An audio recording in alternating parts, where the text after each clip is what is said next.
毫无作用的日对下而推下去。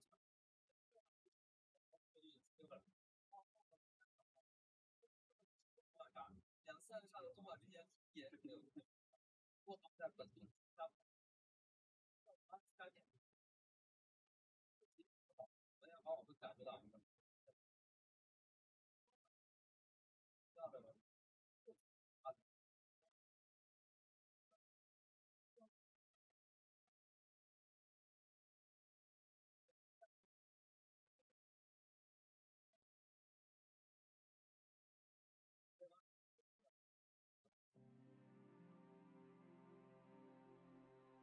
个人非常无法理解。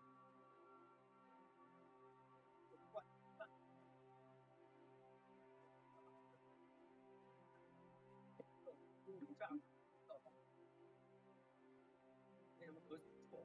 可是我对这一点怨很大。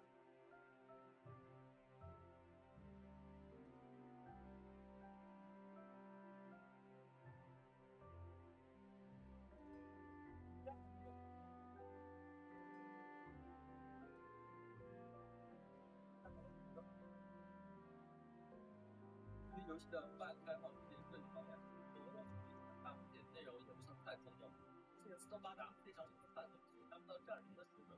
那也前面提到的。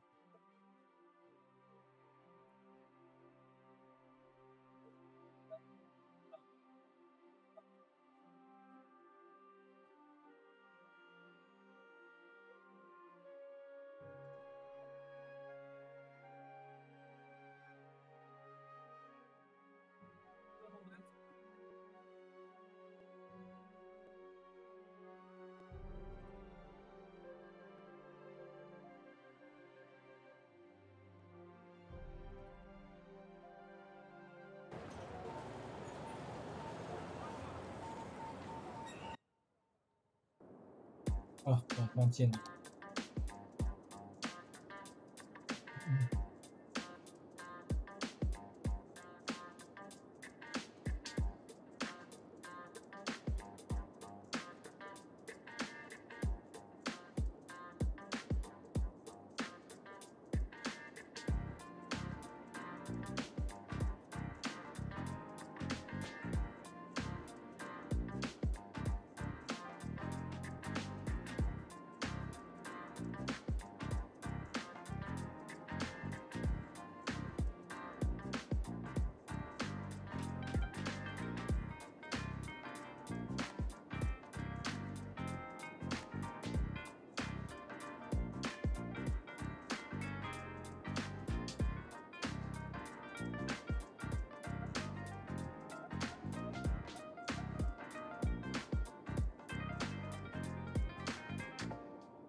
I'm your guru Troy, and I have a deep question for you.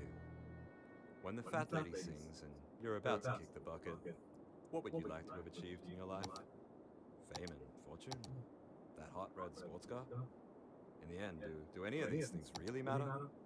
What's really important is your friends and your family.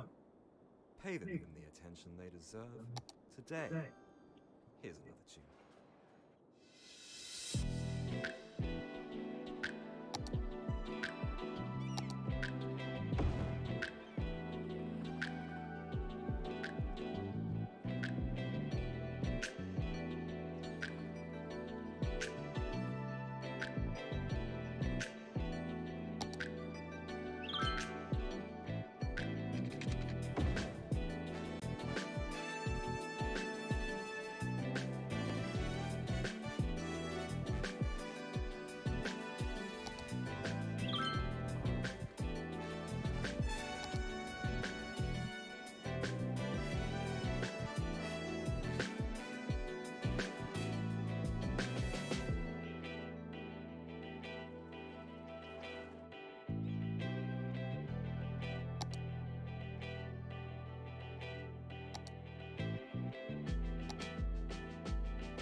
水里的植物都死，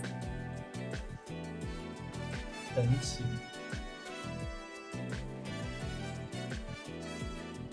好像真的是。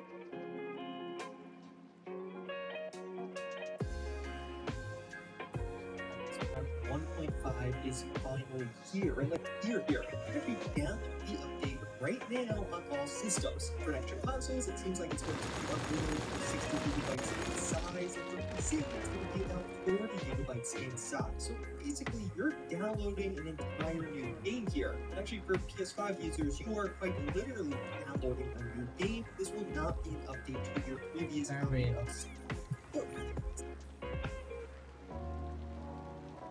into your library. It's still free, you don't have to buy anything, but just know if you're on PS5, don't just hope this will happen for you. You have to do some stuff here. And in this video, what I'm going to do is explain to you what's different on a high level, the overview of what you can expect and what you should go try out. I'm going to have an in-depth video after spending a ton of time in this update and actually getting to the nitty-gritty. There's actually a ton of secrets in this update, but also, as we'll talk about in this video, there's some surprising changes and changes that won't benefit everyone. So depending on which copy of the game you have, you'll actually have some variances here, which is going to be pretty interesting and pretty important, as well as, again, there's a ton of secrets and some things not even mentioned during their live stream that are only found in the patch notes, which, let's be honest, I don't feel like reading all of this. So to kick things off, this patch basically has 3 different parts, and not all platforms are getting all of the parts, so pay attention here. If you are a next-gen system, PS5 or Xbox Series S/X, you'll get almost everything. Xbox Series S users technically get chipped on one part, but 3 new things: a new patch 1.5 itself,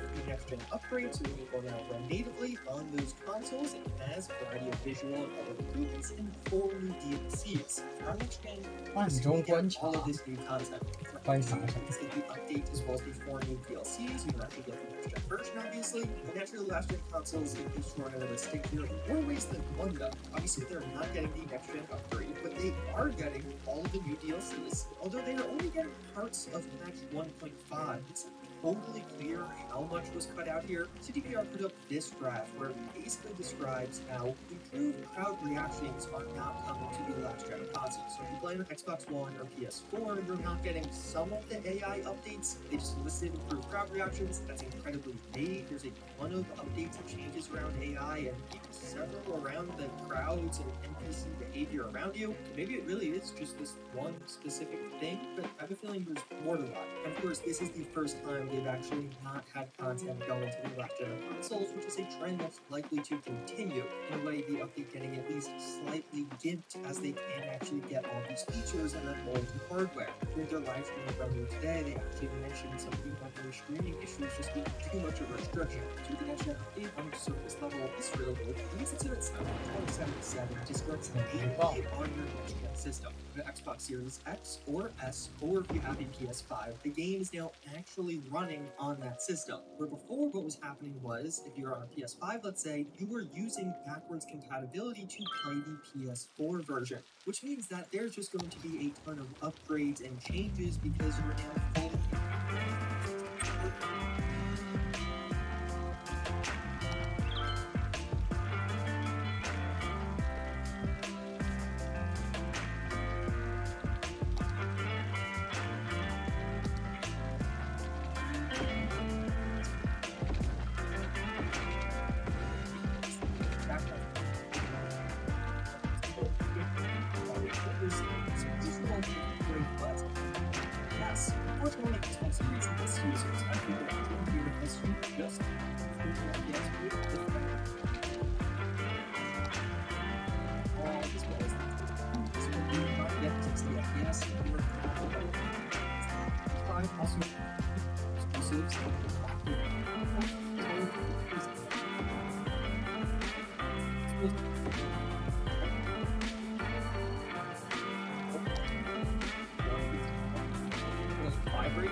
or of the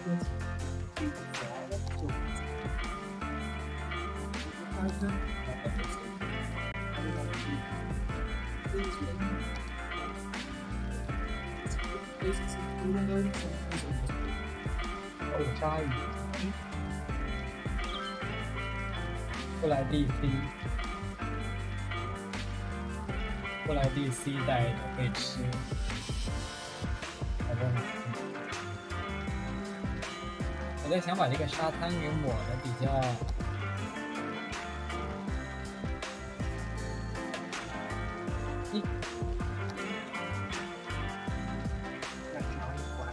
想把这个地方给搞得稍微平一点，但是感觉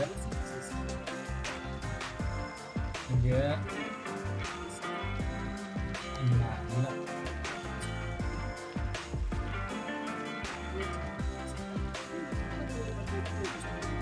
我想到有办法是把这个下面先搞一下，哎，对吧？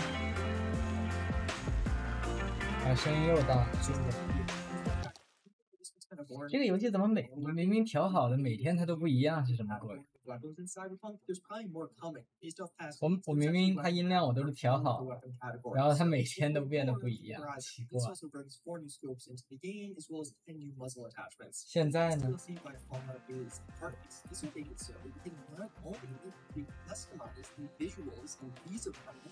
感谢不服天下人投喂的11个小花花。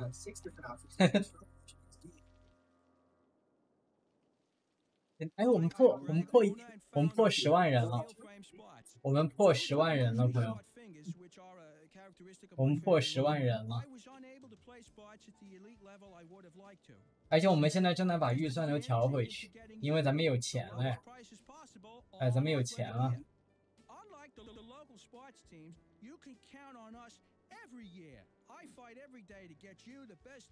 这边还是不够平啊。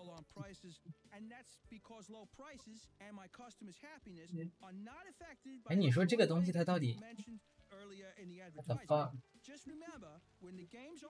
我就不信了，今天啊。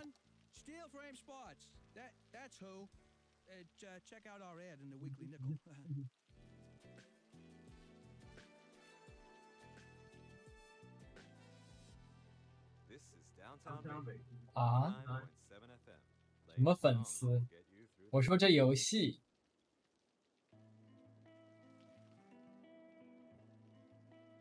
这下面怎么是草啊 ？Motherfucker！ 哦，这个可以铺设沙地。哎呦，好，啊，这不就解决了吗？啊，这不就解决了吗？这样子就是我们的黄金沙滩了，朋友。黄金沙滩肯定还是不够的，我们还要搞一点那个啥来着？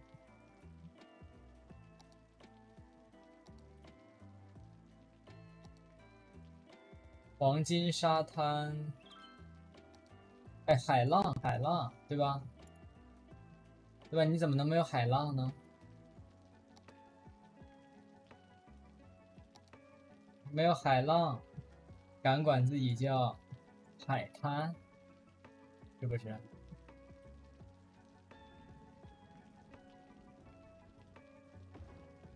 效果什么样子？不是，它怎么浮起来了？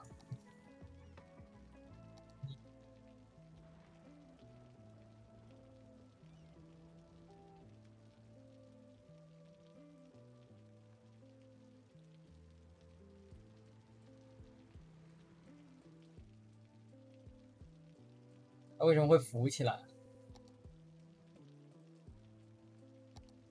感谢时光老人大中华区分人投喂的2个小小花灯和不服天下人投喂的小小花灯。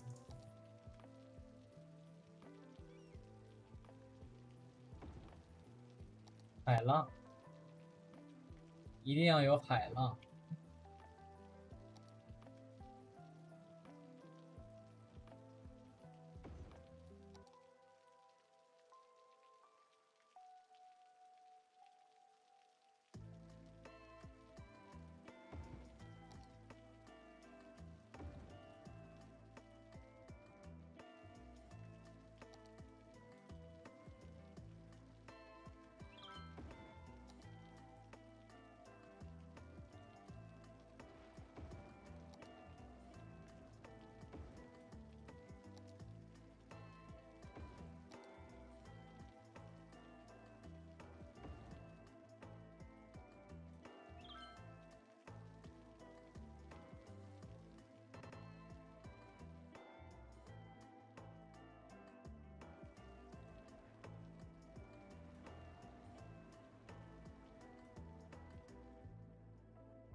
看看，哦，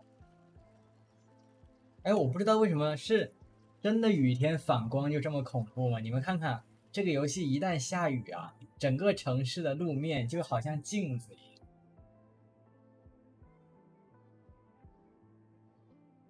反光现实里真的有这么严重吗？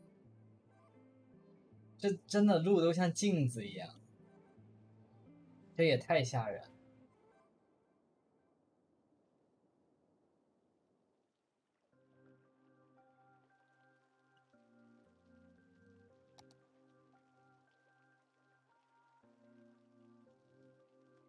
没有什么海滩的那些，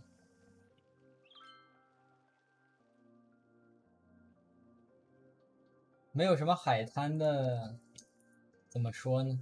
那个摆件我得去下几个，就是那种遮阳伞什么的，遮阳伞、瑜伽垫那些东西，那些东西我居然没有。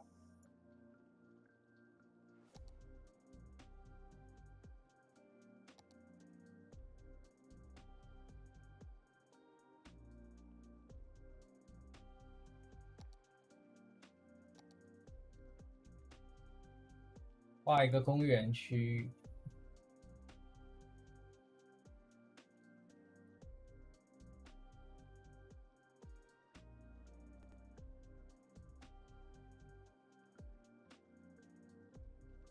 老强迫症。哎呦我操！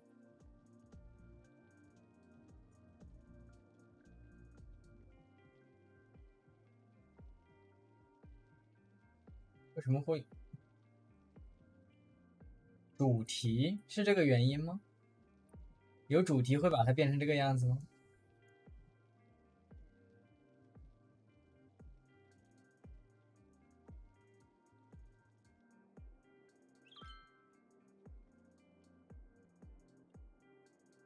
看我们这小小的岛有多少个公园？灯塔公园、望海堡遗址公园、世界大，怎么还收费？不要收费。世界大战遗址、世界大战纪念公园。这个公园叫什么呢？叫做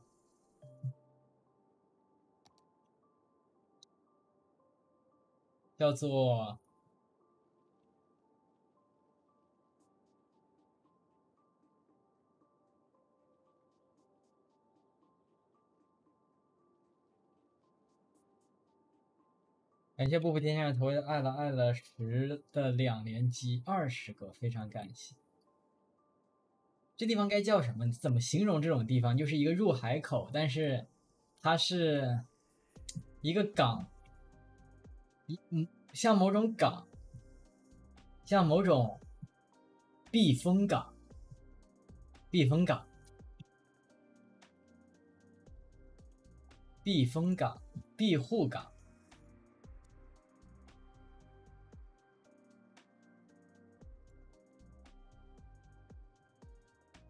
庇护港，沙滩公园，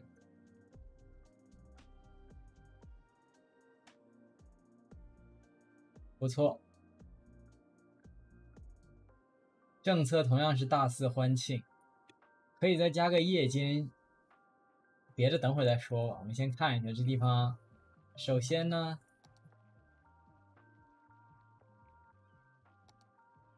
哎，这里有好多码头可以放哎。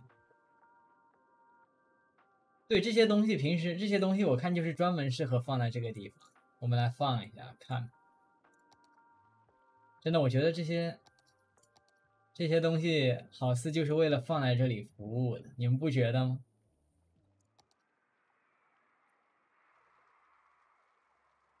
这个码头有点高，不能放在这里，放在这里还行。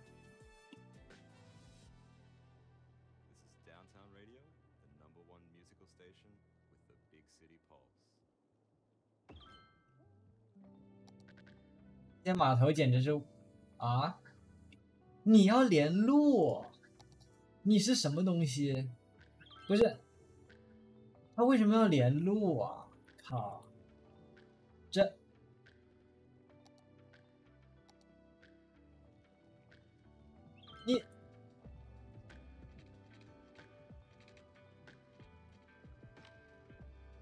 Motherfucker！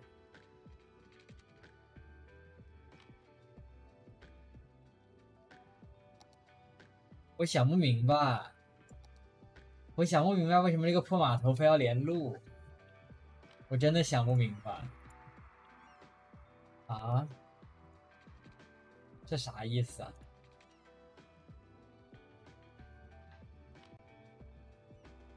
这是不是太坑了？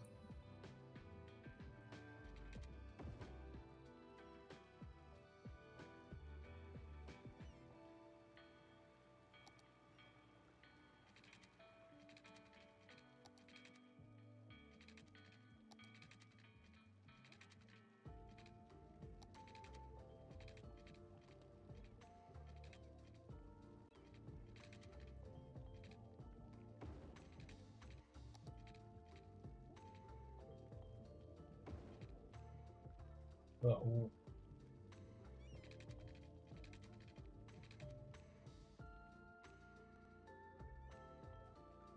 还非要给他连个路，不然要电，不是有电吗？啊靠！爸，城市电不够，怎么走过去？从沙滩走过去哈、哈，这不从沙滩走过去啊！靠！这些人怎么回事啊？这沙滩又不是死亡沙漠，从沙滩走过去啊？为什么要建路啊 ？shit！ 哎，无语无语。海洋热能转换站。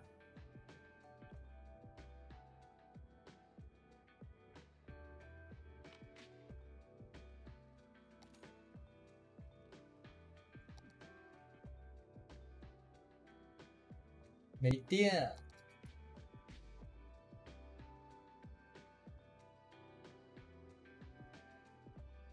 太阳能发电站。先在这山坡上继续建起。不是这山坡的风力怎么变小了？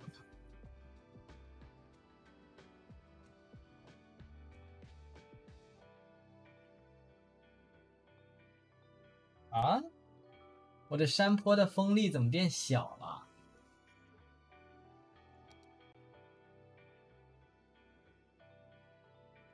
是因为不够高，给它垫一点。现在够了吧？嗯？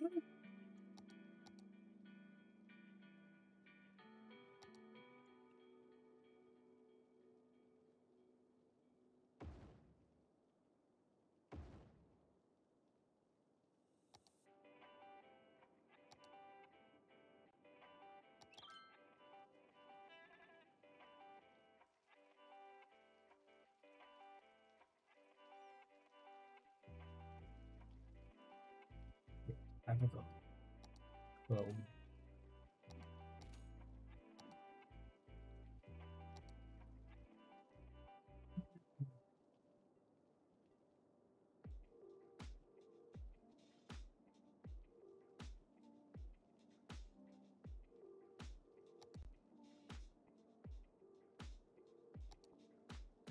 耶！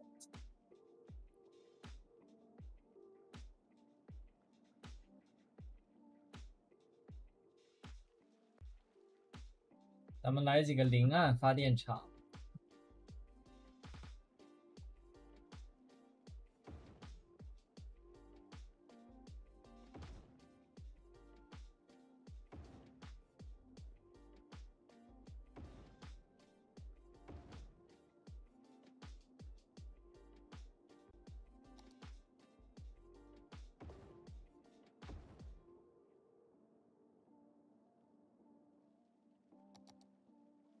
感谢泡菜喵喵投喂的虎虎生威。启动，启动。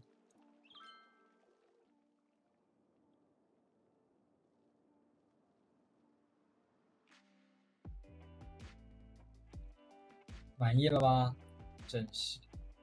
我要开始另一项工程的建设了，因为我们的电力要不够用。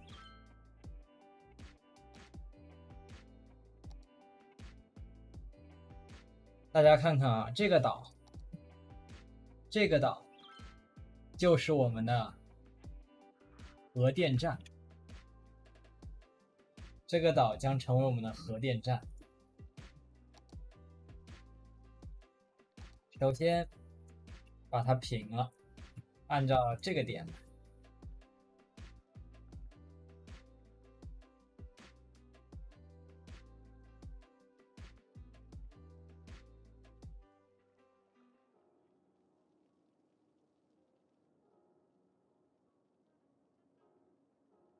核电站啊，核电站。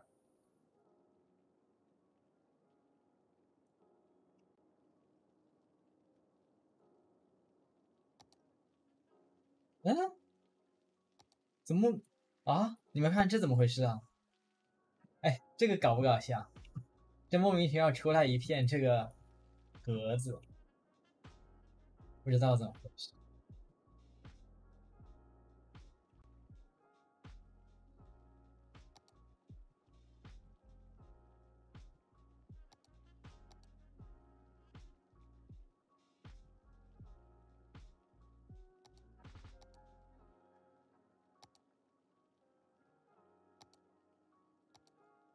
先要看一下它那个 mod 是怎么。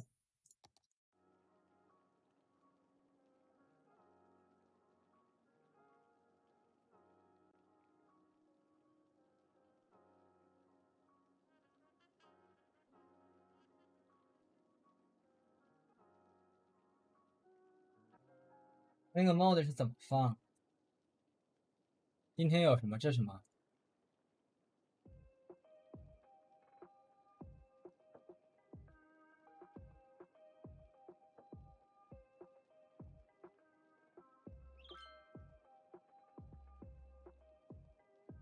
你说这 Steam 的检索是真的问题很大。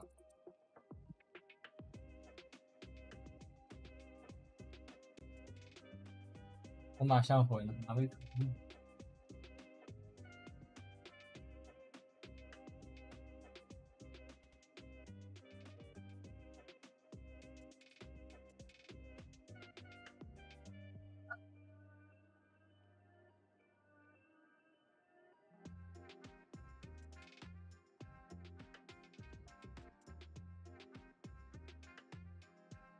注意一点自己的言行。这个怎么搞？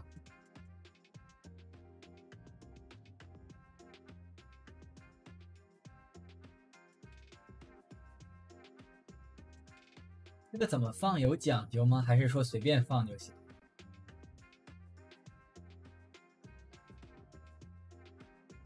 那好像看他的这几张图，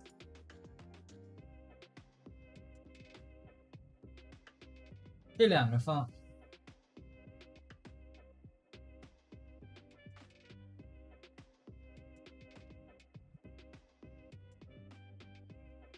好像其实我们按照自己的想法放就行了。哇，都天亮，看看地价。哎呦，这边涨价这么快，这里的房价谁买得起？嗯，这鬼地方的房价直接起飞了哈。因为你想想，这是什么房子啊？前面的景色是大海，四周环绕着公园，旁边是联合国总部，后面是市中心啊。这几幢公寓，的房价直接起飞着。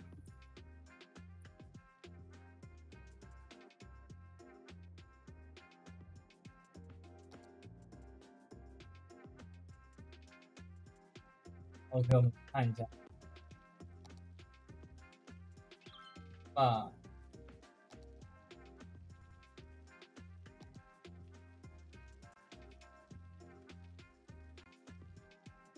我先把这个岛它给它那个。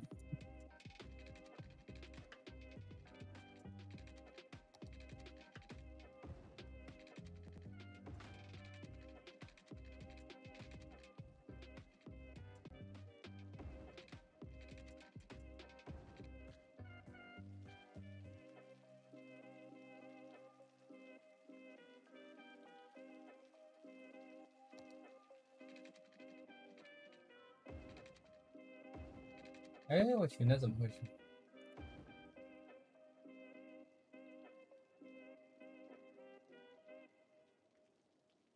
这高度还不对。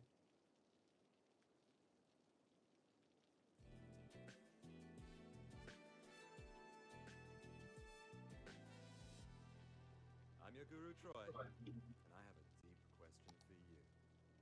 When the fat lady sings and you're about to kick the bucket, OK， what would you like to have achieved in your life? 然后 Fame and fortune? That hot red Here. stuff? In the end, do any of these things really matter? What's really important 我 is 这 friends and your family. 这 Pay them 不 the 是 attention they deserve today. 这个 If you 这个体积我是没想到的。哎呦，哎呦，这个不是你吓我一跳，这也补上吧，这实在是忒大了。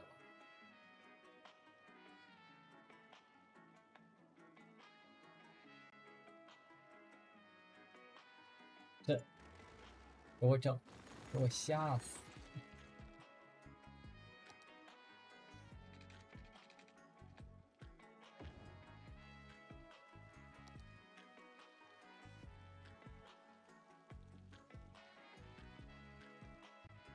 哇，你看我们收入啊，收入8万，咱们能把很多东西都拉到100%了。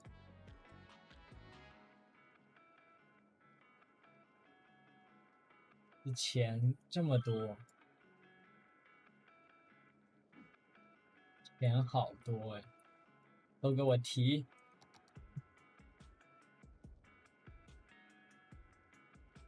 大家开始疯狂升级，怎么又烧起来了？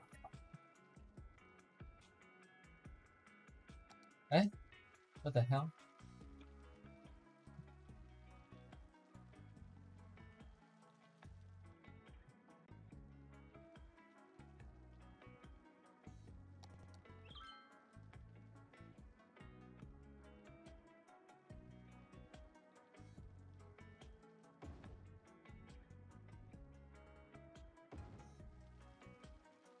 核电站。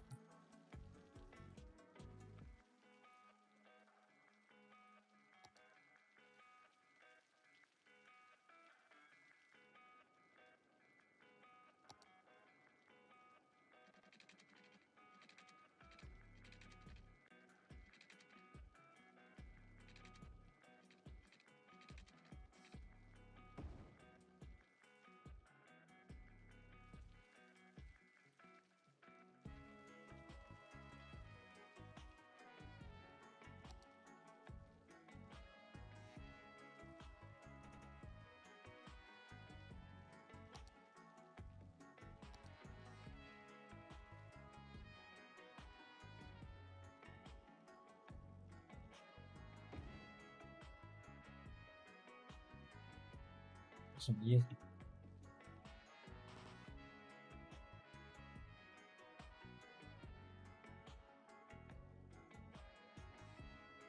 他为什么说自己没连路？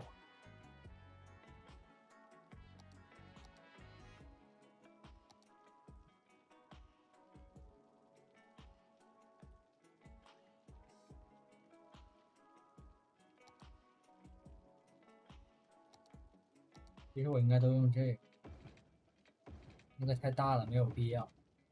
这地方吧，发电站又没有多少的流量。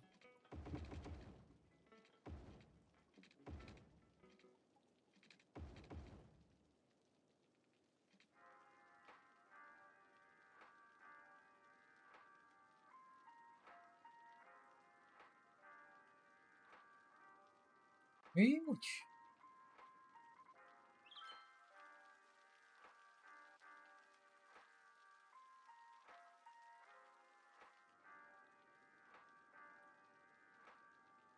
为什么不能迁移呀？这建筑什么情况？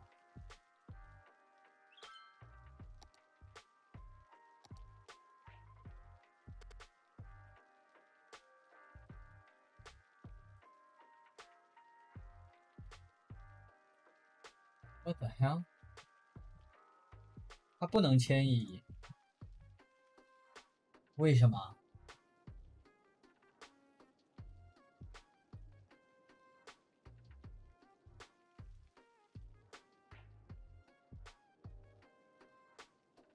这是什么个道理？啊？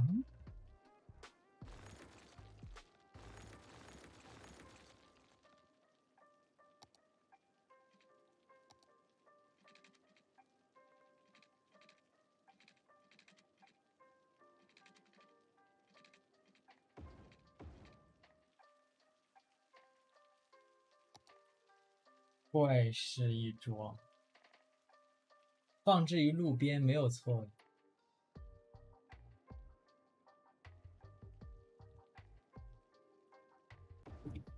他还是说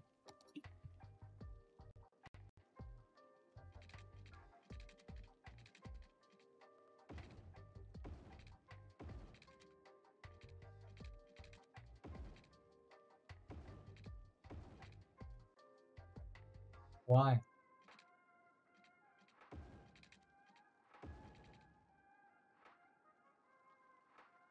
这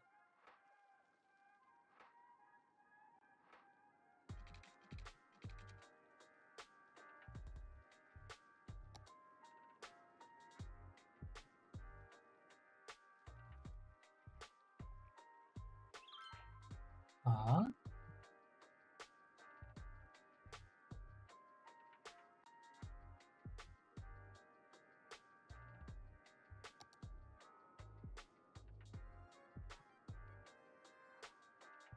为什么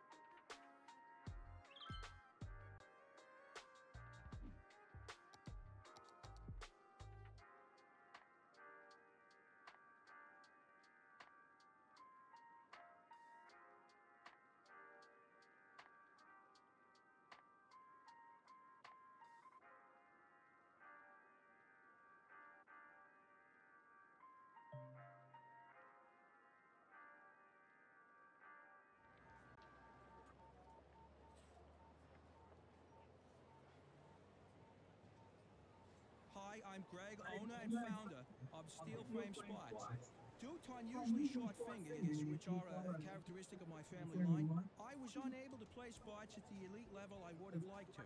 Instead, I invested my energy into getting you the lowest prices possible on athletic gear.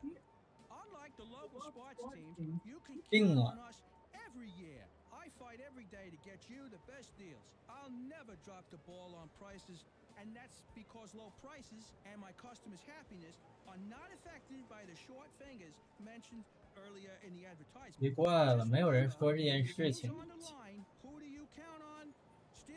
没有人说这件事情。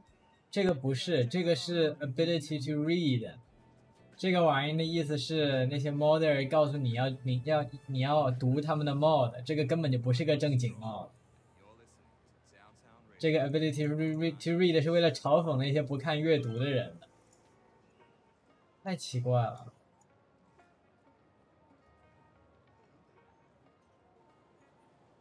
怎么会这样？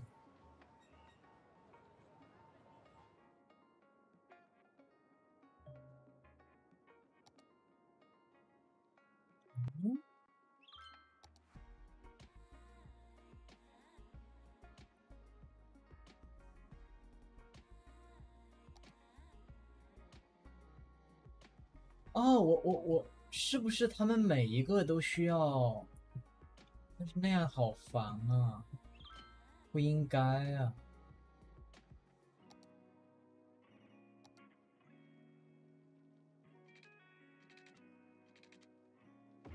哎，我去，哎，他这里要一条路，他这个地方要一条路，大家看到没有？我靠，你玩我呢吧？你只要在这里放一条路就解决问题了。你也不说，你也不说，这个作者也一句话也不说，谁知道能是这个样？评论里也没有人提到，那是为什么只有我遇到了？我这么倒霉啊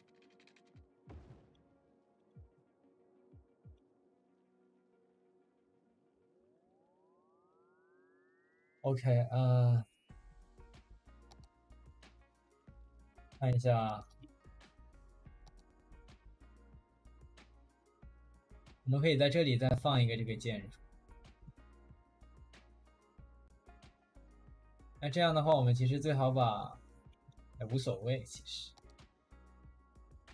这样反而搞得它比较紧凑。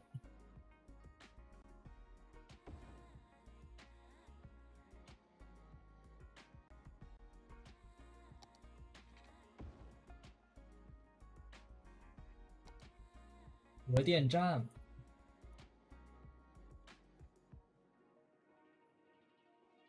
核电站，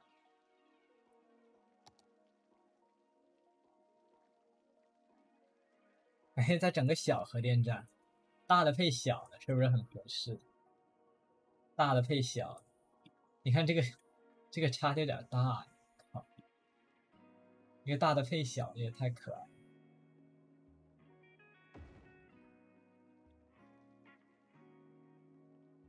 这一下就你们电再不够，我跟你们说，你们就别太得寸进尺。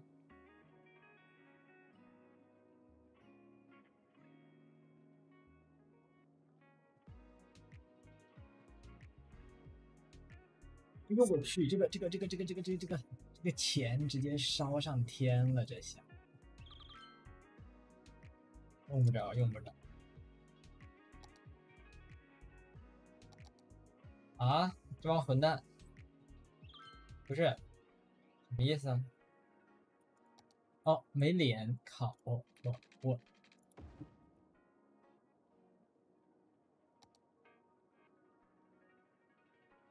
还是爆啊！这核电站给多少啊？让我看一下，我之前看我是1000多瓦，1000兆瓦，核电站就是牛逼，4700，3000亿。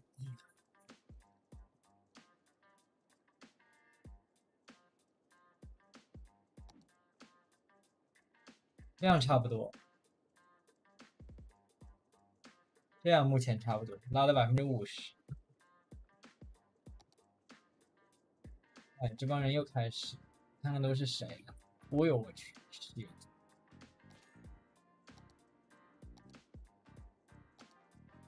哎，降，行了吧？你，哎呦，降，满意了吧？全都在降。还有谁？工业区也不行。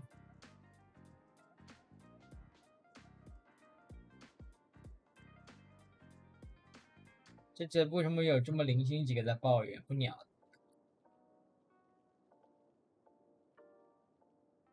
给你们这么好的设施，我不收钱，我做慈善呢吗？核电站都给你们搞，能不能实项一点？真是。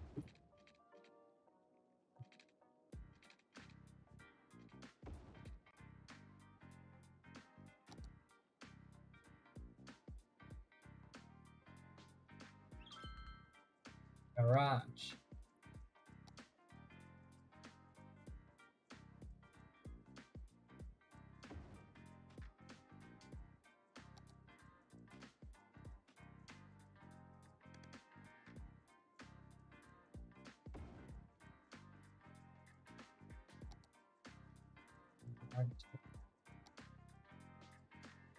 我把这个两个拼在一起。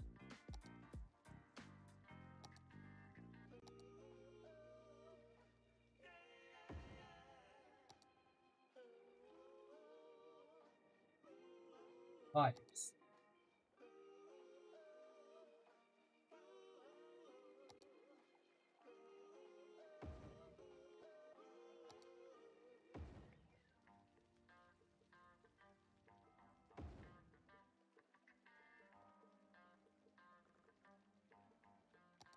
subtypes。ban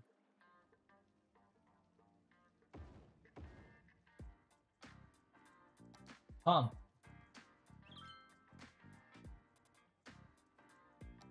pump 应该是在水里的，听它意思。哎，为什么我不能？他画的这个图不是在水里的吗？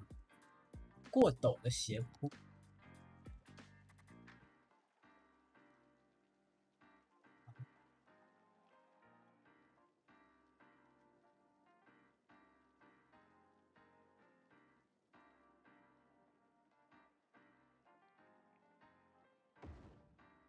这样，不让我放我自己放。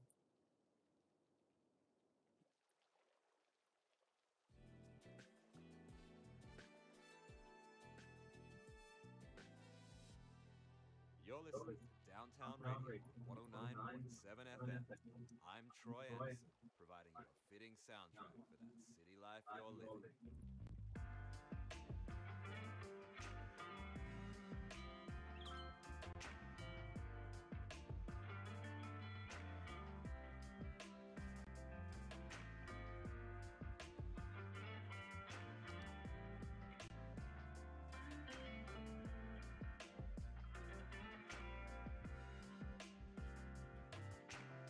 那个不知道，我不知道要不要重新读。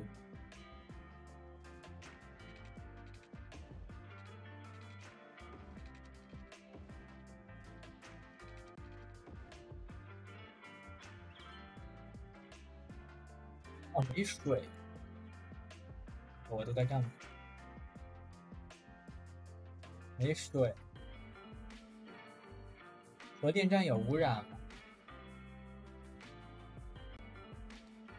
核电站只有噪音污染，确实不出事，那确实没有。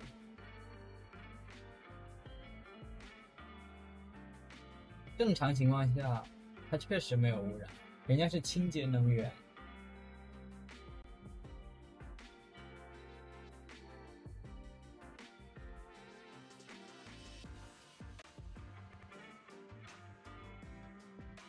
我在想。放什么水资源？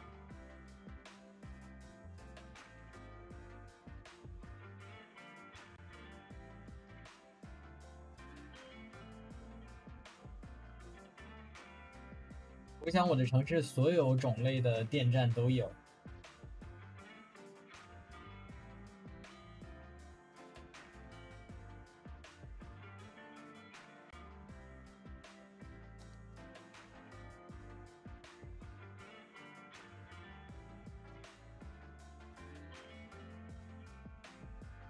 放在这儿，完美。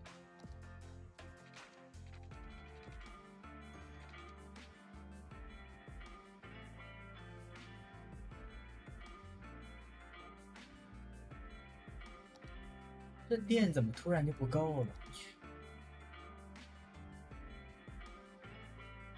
我整懵了。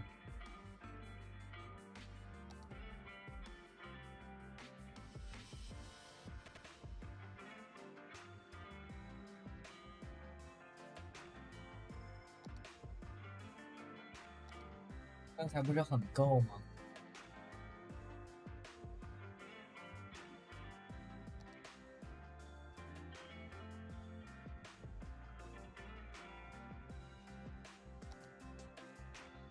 啊？不是，你们在玩我是吧？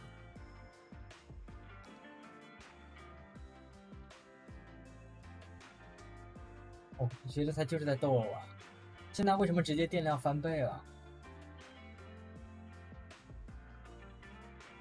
哦，是因为晚上耗电量多吗？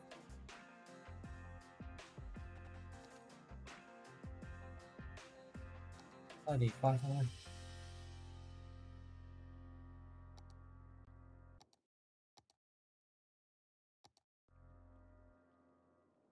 核电站 ，nuclear power plant。核电站还没完，我要再来一个这个。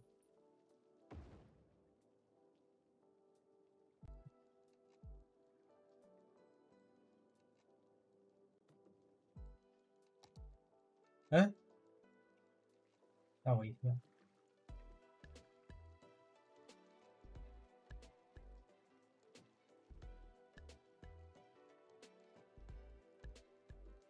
和这个路对齐。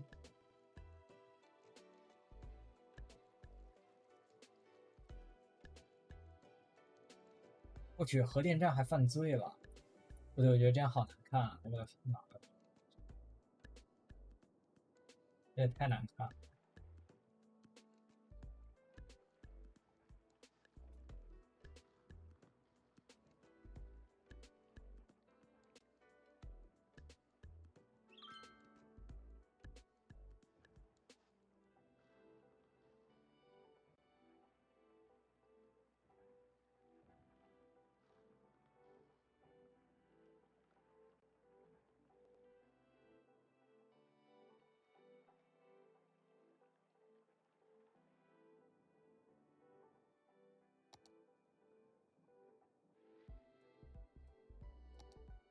那这是什么？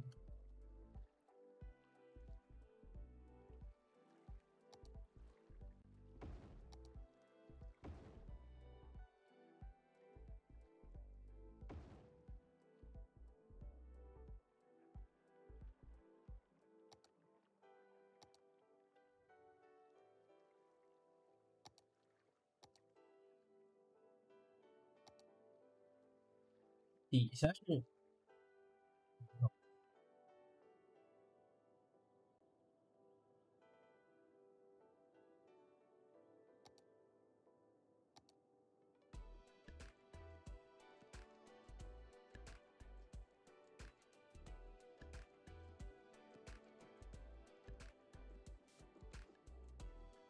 看看还能，其实污水处理厂可以放在这儿，污水处理厂放在这里还很合理。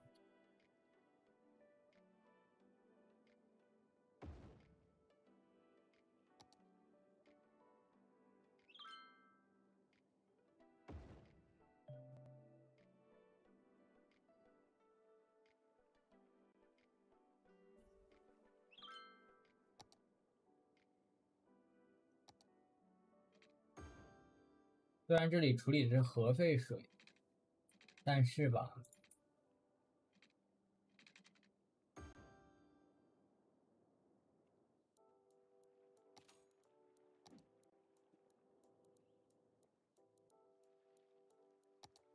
也不能说没有共通之处。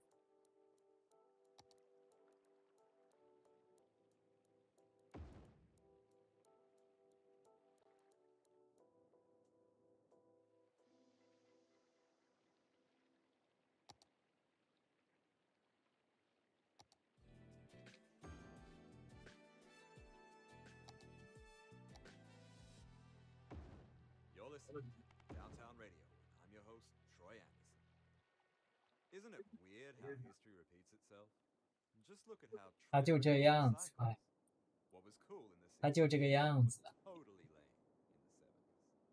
Then 死亡潮又来了， the very same 又来了 and the very same shoes. 啊 Right back into style again. 啊！ That's funny. 你们是干嘛的？你们啊？为什么抽水站没有？抽水站为什么没有电啊？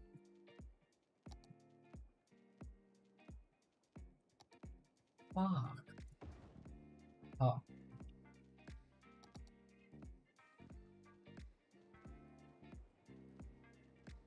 总算有电。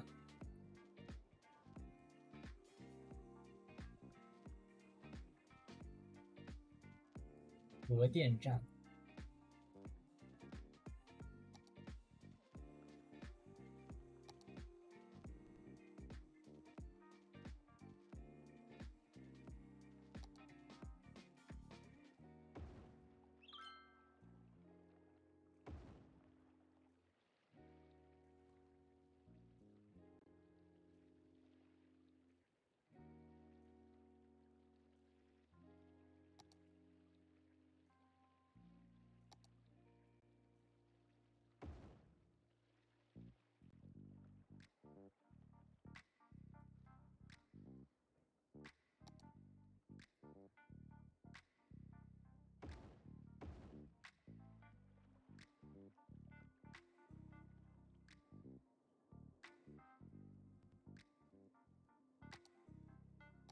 然后咱们，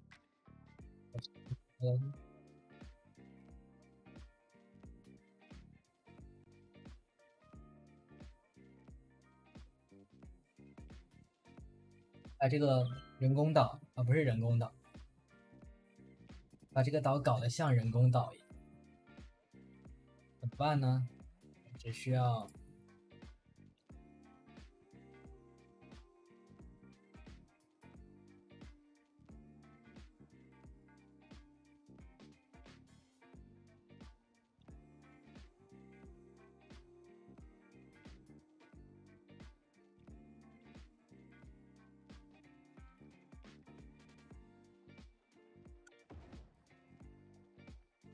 对呀，然后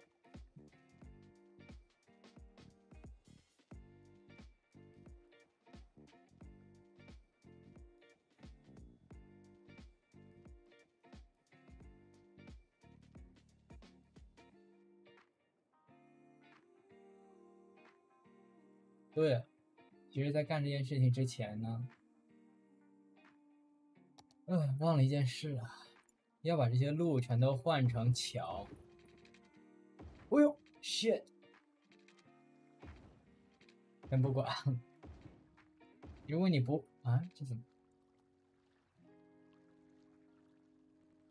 如果你不换成桥的话，它这个地形啊，它是不会跟你缩进去，所以你必须要换成桥，你不换桥不行。这也是这个游戏很头疼的一点。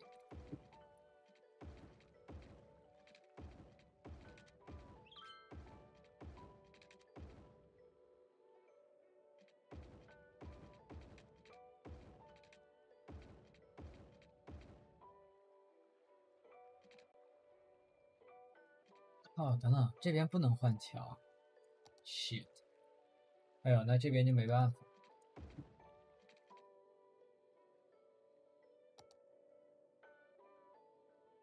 哎呦，换的桥没有卵用，这 shit！ 我以为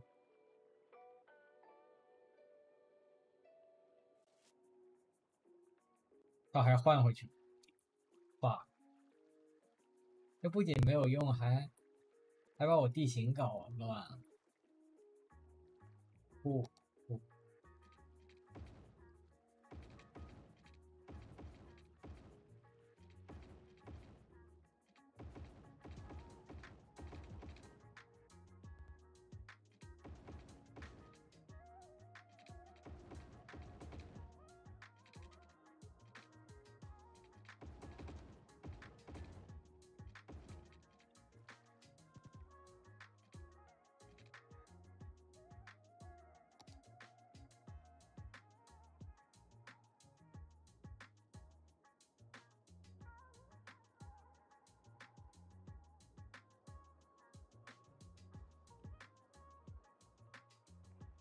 哎呦，警察！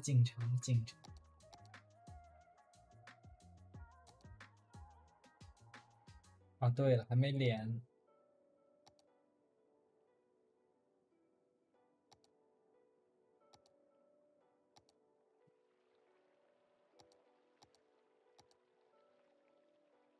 美式双车道架桥。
我们先随便拉条道过去吧。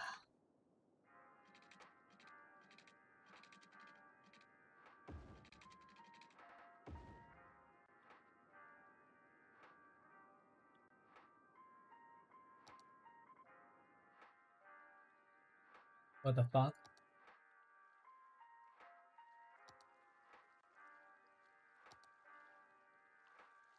核电站被淹。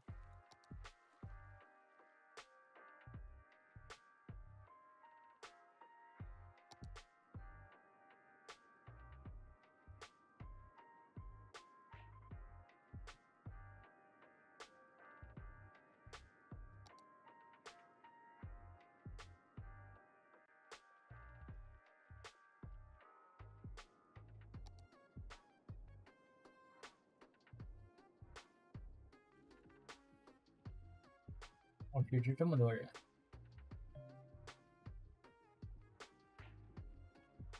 你们又怎么了？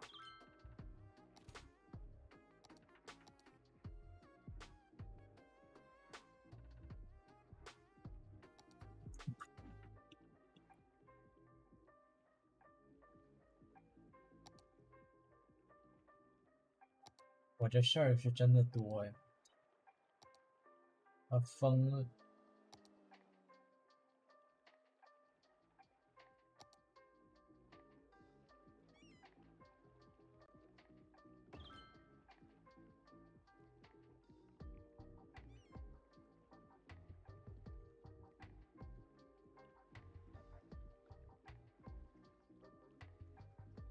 对齐，完美。钓鱼，水上摩托车、小艇船坞、餐厅码头。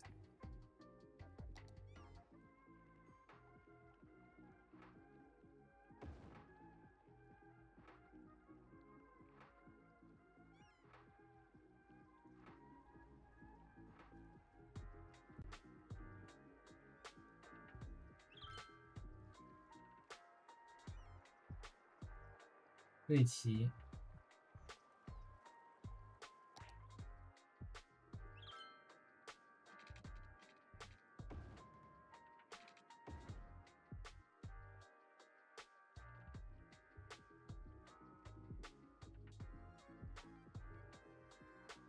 不错不错，再往这边拓一点。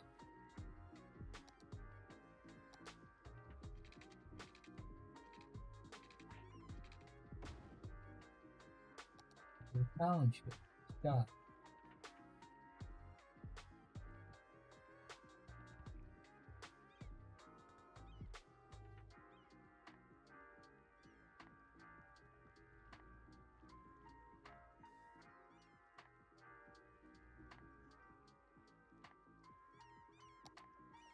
这是小艇船坞。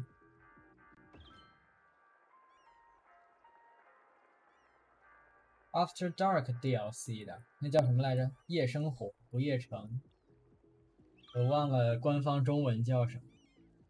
Fault tech cameras. If you want the best, you have got to go big. That's why our cameras are the biggest on the market. Our shutters the loudest. Our lenses the longest. Cameras aren't paperweights. 这家好像都太高了，低一点。 To create. In fact, the most valuable camera is the one that you're afraid to take outside. Fault tech, only the best. 都低一点。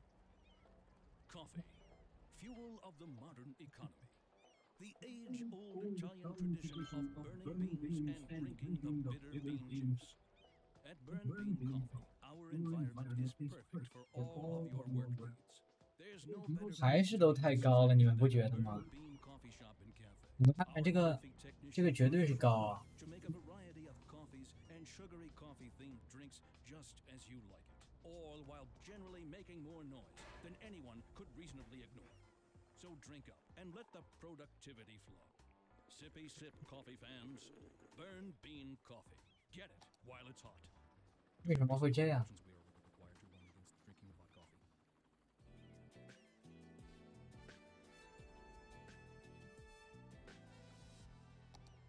This is Downtown Radio, the #1 musical 这个海平面太 Big City Pulse.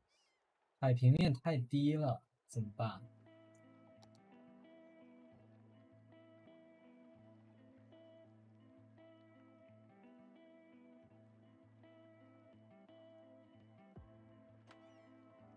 我怎么要用？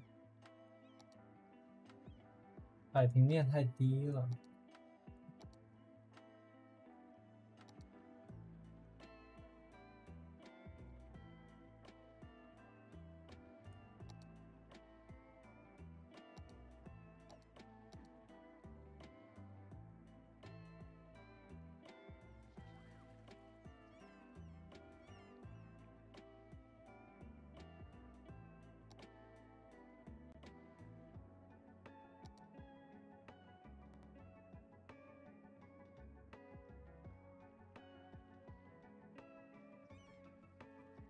我怎么调海平面了？我记得有一个工具可以调海平面，但是是哪个？这个。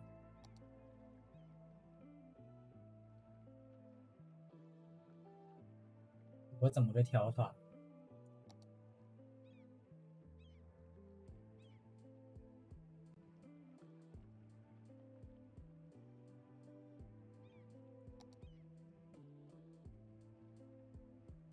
你们知道这工具怎么用吗？哦，哦，我知道了。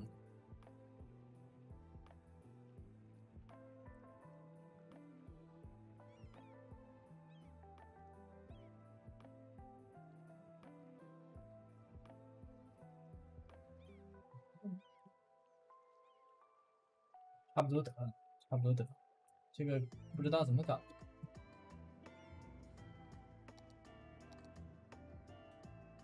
哎呦我去！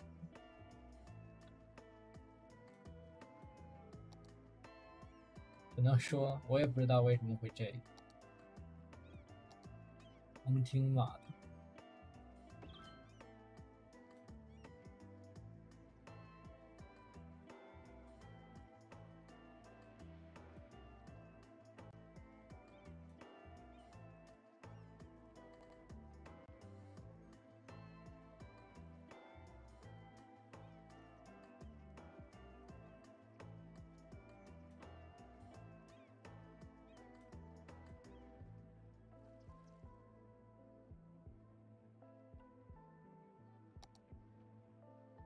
沙滩排球场，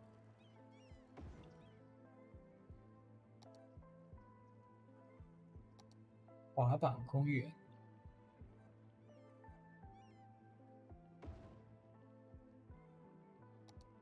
为什么会有个驯马场？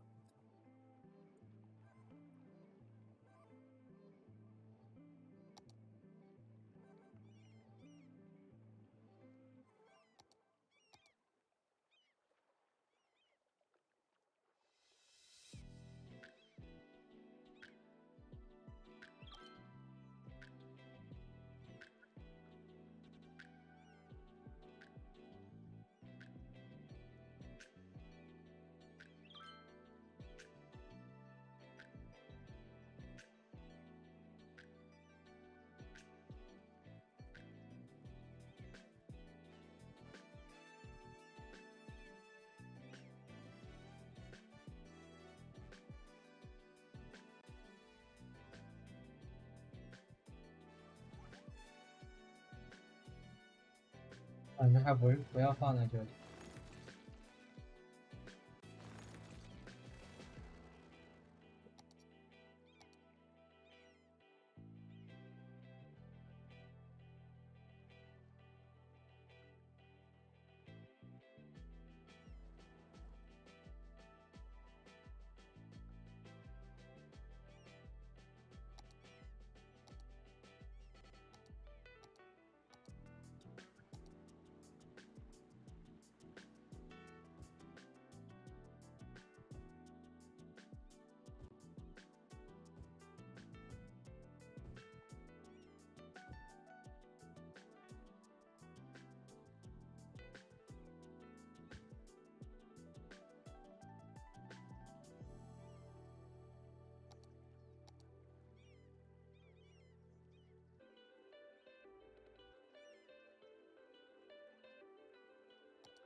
This rock。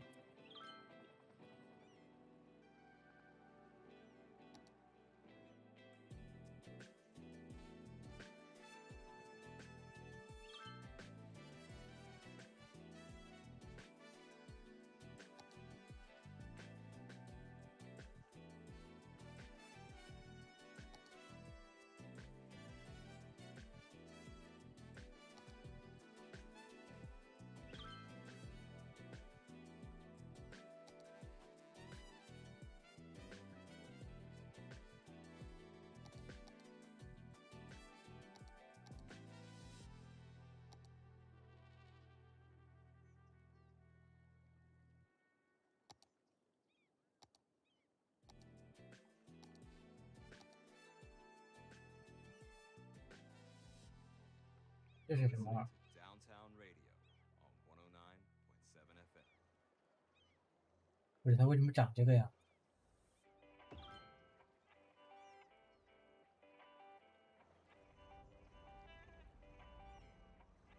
这长得也太奇怪了。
后鲨鱼呢？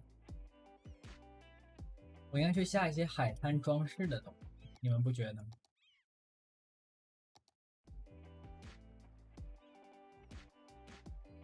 正好测试一下你说的，如果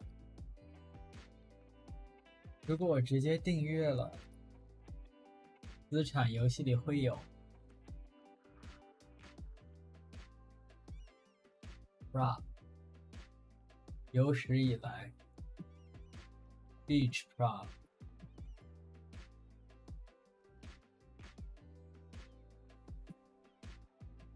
Beach Shower， 刚才我没有订阅，那个是那个核电站，我以前就订了。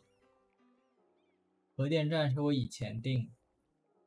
Beach Clock， 它为什么长这个样子？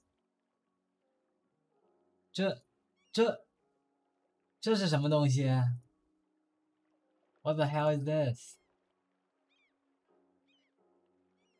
这可还行。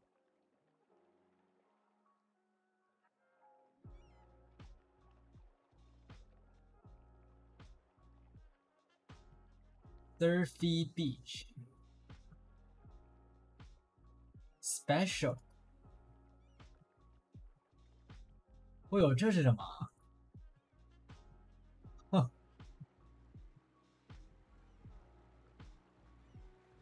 为什么这些东西这么？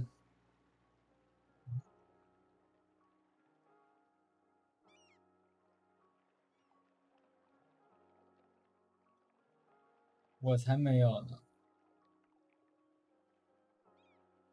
Beach Shower， 我决定搞一个吧。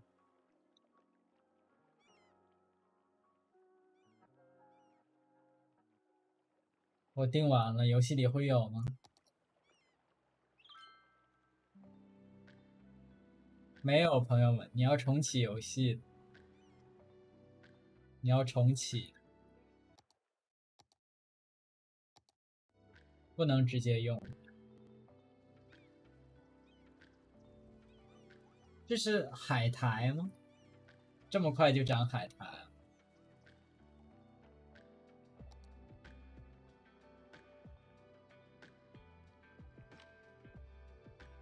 哇，这好美啊，感觉这种感觉。沙滩还有这个棕榈树，再配上这后面的玻璃大楼。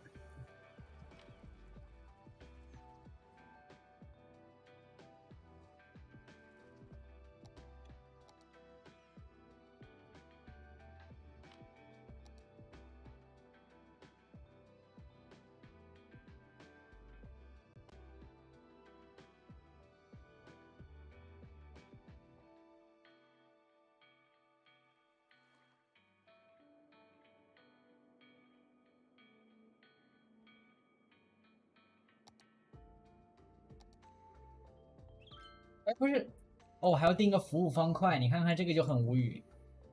这种地方真的，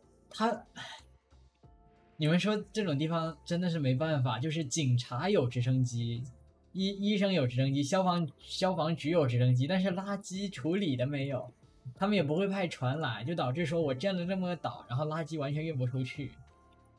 刚才那个视角是 extended cinematic camera extended， 用一个 C 键，你就可以切换你的 FOV 等等。然后比如说我们可以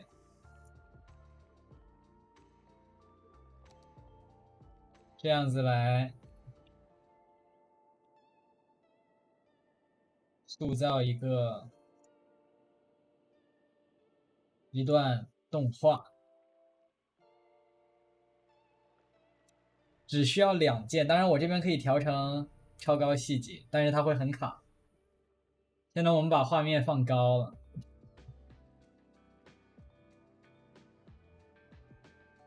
我们放成默认的 low，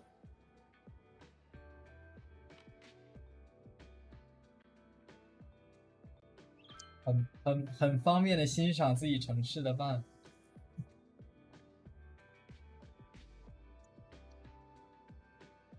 哎，非常方便。你甚至还可以搞希区柯克，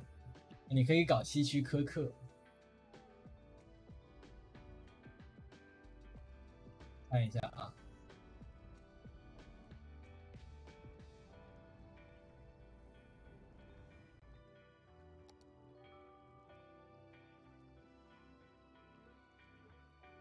好吧，效果没有我想的那么好，但是反正就是这么个意思。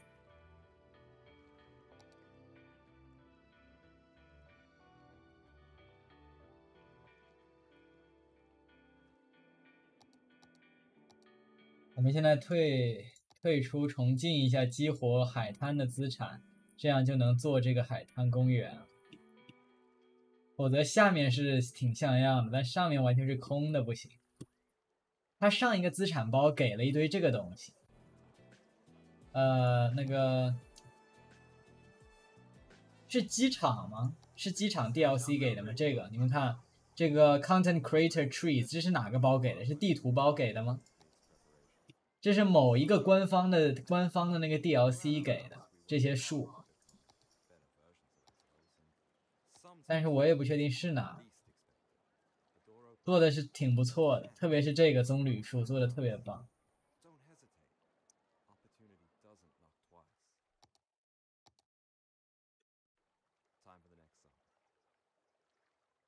我们看一下服务方块。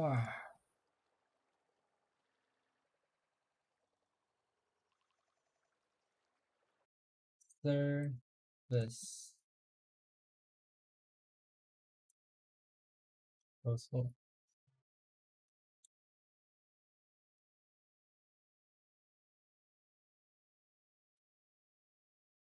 啊，就是这个，啊，没有这个就不行，没办法，没有这种 service block， 你这垃圾运不走，你们说怎么办啊？对吧？这个你垃圾运不走不行。death care，death care 也得有，因为死人了他也运不走。你说，这个游戏完全就没想到，说我做一个只靠轮渡通航的岛，就比如说纽约的自由岛，不能做。为什么不能做？因为这些服务它到不过去，这东西就是个隐身的，我猜就是个隐身的垃圾处理属性的透明的玩意，你往那一放就可以用，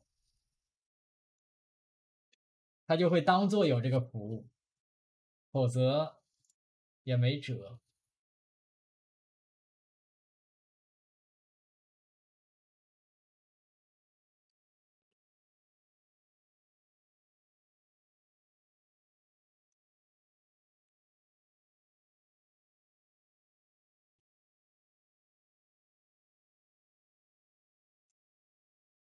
哎呀，那这个官方的加载画面怎么这么丑啊？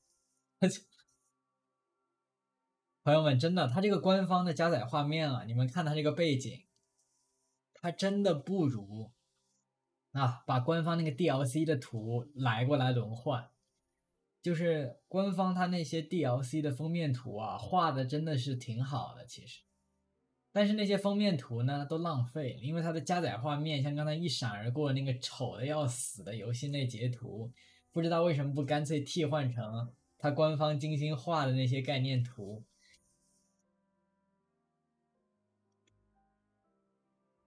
我给大家看看他们画的那些概念图，比如说那个 Modern Japan 的，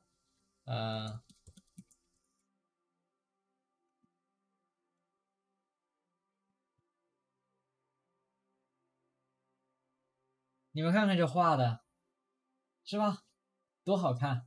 你把这个拿来当加载画面不行吗？这个画的是真的不错，就是地上还有这种落叶啊，这意境。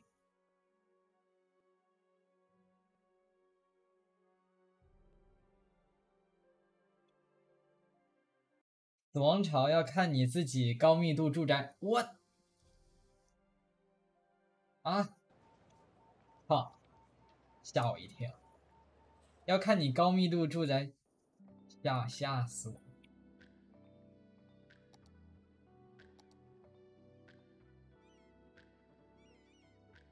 来，咱们放方块了，朋友们，放方块了，把方块藏在树底下。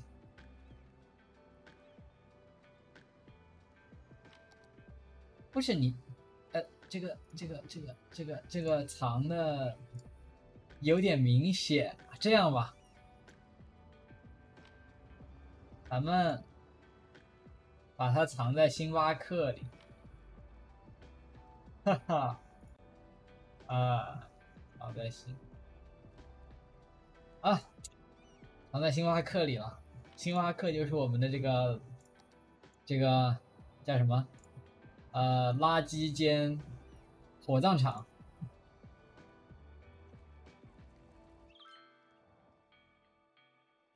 好，咱们看这个海滩啊。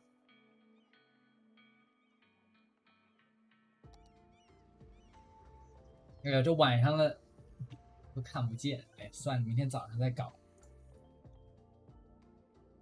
我们城市的现有问题啊，确实很严重。首先呢，我们来看一下每个区的情况。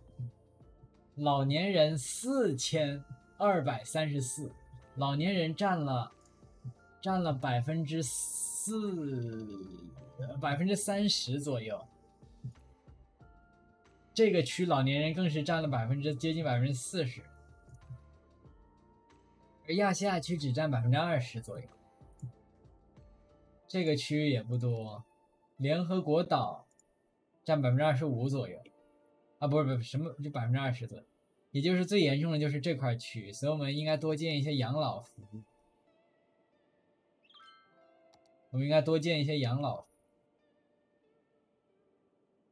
这边有一家，那我们应该在这里搞一下。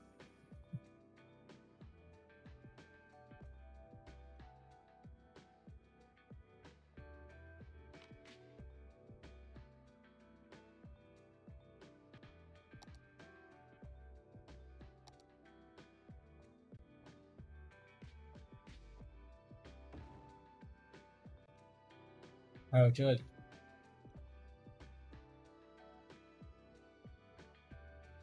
没地儿。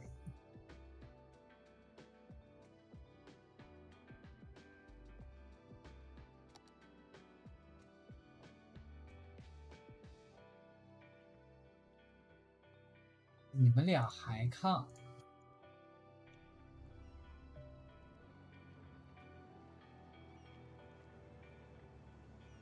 看看咱们的 trauma team 来接人。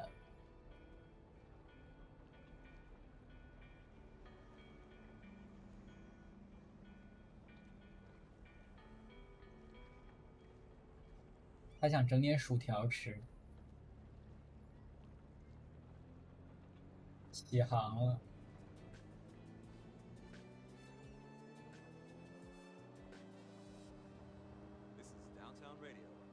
看看他要去哪。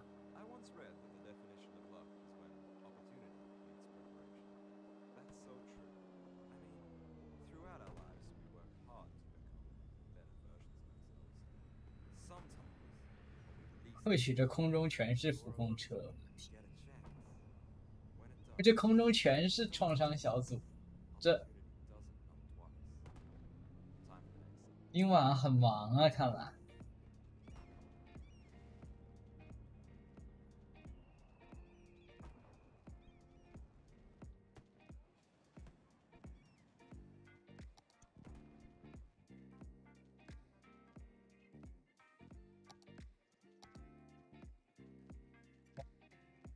看一下这边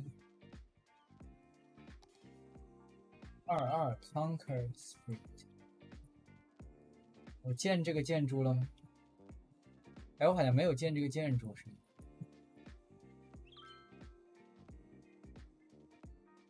不对，我靠，我没建，我没建，我好像真的确实没建。那不好意思，得把你们给替，你们这在这太乱了，拜拜，拜拜，拜拜。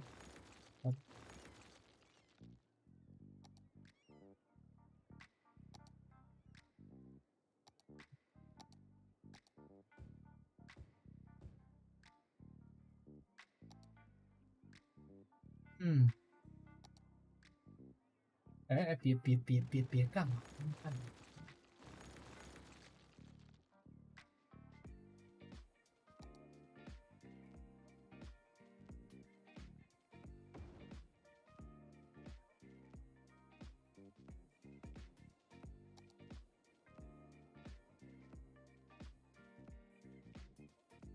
那这个建筑建了吗？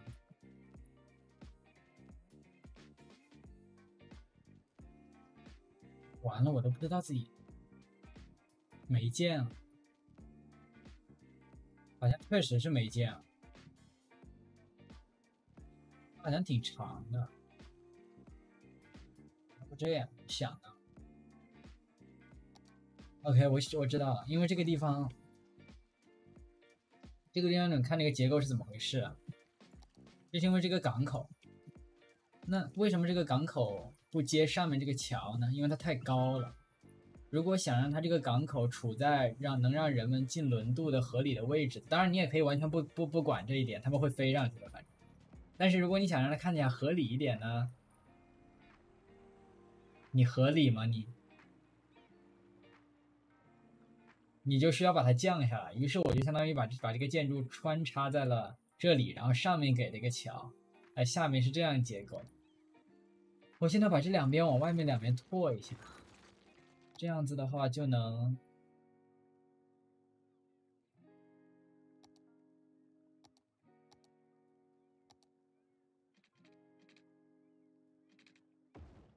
哎呦我去！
Italian leather, Italian threading.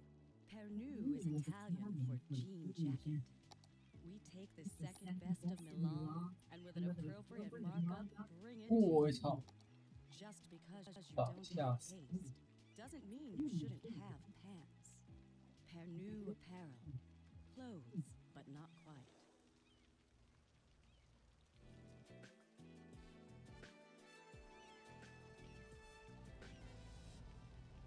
This is Troy Anderson. You're listening to Downtown Radio on 109.7 FM. Can you feel it in your heart? Of course you can. Music is the sound. Where language fails, music speaks.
换喷泉。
Downtown Radio, and I'm Troy.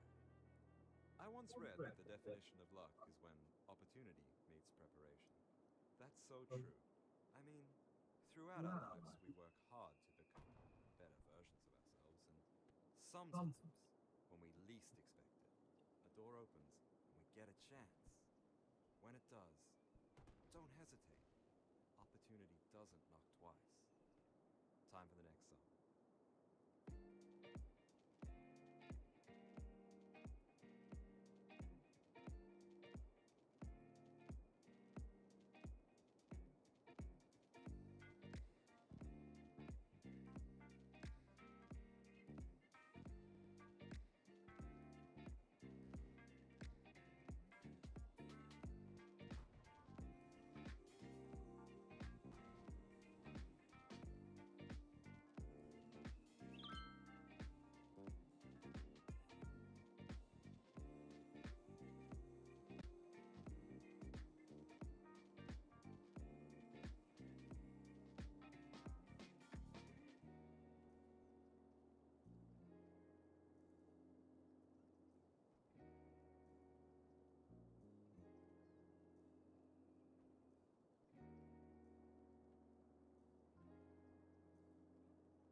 dinosaurs. They only do the restaurant with the servers are dinosaurs. Our animatronics are so real, you'll think a T-Rex is serving you T-bone. A pterodactyl is serving you teriyaki. That a brontosaurus is serving you chili dogs. Every dish is an archaeological find, like our stegogetti, our raptor burger Rex, or the pile of crumbled sticky brownies adventurously named the Dino Droppings. So, take a trip into the wild at Dinosaurus. You can dine in or dine out. Coffee, fuel of the modern economy.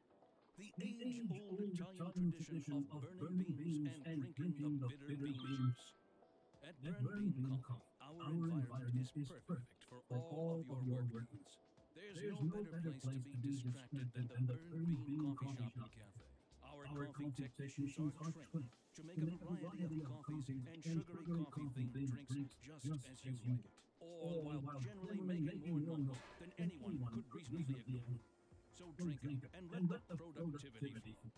Sippy sip coffee fans, Burn Bean Coffee. Get it while it's hot. Due to recent court actions, we are required to warn against the drinking of hot coffee.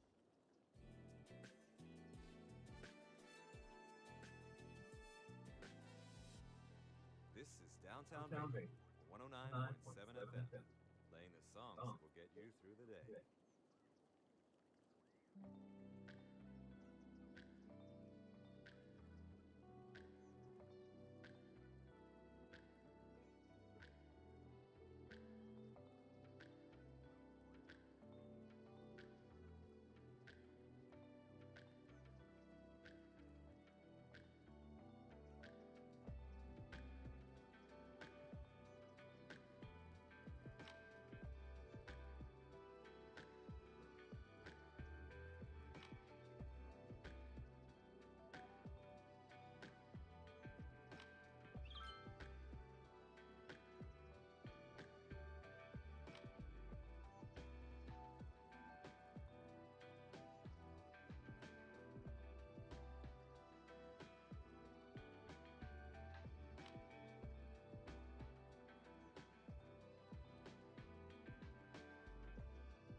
Mayor Guru Troy, and I have a deep question for you. When the fat lady sings and you're about to kick the bucket, what would you like to have achieved in your life? Fame and fortune? By just going to these new locations, you can actually buy 4 new apartments. And you can buy all 4 for a total of 5 apartments for you personally. These are all in different districts, they are different price points, and with vastly different themes. Seems like they're majorly focused around some of the various things of that district and kind of going to align with how you role-play and speak with a corporal apartment. Interior-wise, these are very, very different. But let's transition to the most important section here. That is, what is actually going on with this major new update? That's 1.5 and its entirety. Your apartment will actually now have new interactions and reasons to actually go there outside of just customizing it. Like sleeping will actually give you plus 20% experience gain for your skills for an hour, as well as taking a shower will allow you to regen health during combat for an hour. AI got a bunch of improvements to be smarter and more reactive, partially with combat AI. It seems like they now have, to some degree, more tools in their arsenal. You'll notice when you're flanking them, they're going to rely on cover more. They will dodge, block, and reload better and smarter than before, and overall they'll be a larger threat to you, but these behaviors will also vary from faction to faction. Animals, for example, may be more reckless and aggressive compared to other factions that'll play safer and laid back. All the various factions have different variables for range versus melee AI. Followers are stronger, they can't die, but if they take enough damage, they'll be temporarily disabled. Crowds no longer despawn when combat starts and you look away, as well as you can actually point guns into crowds. Sometimes certain NPCs will actually react and fire back at you or react in general. Once combat starts, those random NPCs in cars will actually do things now. They go into this almost rage or panic mode where they'll actually just start driving erratically. They might run over other pedestrians, smash into other cars, or even jump onto the sidewalk to get away from you. Or they could just go unconscious. I really don't get this change at all. I don't know how these two are even remotely similar. I guess they have like a panic attack and just pass out temporarily. As well as driving on the player side has been completely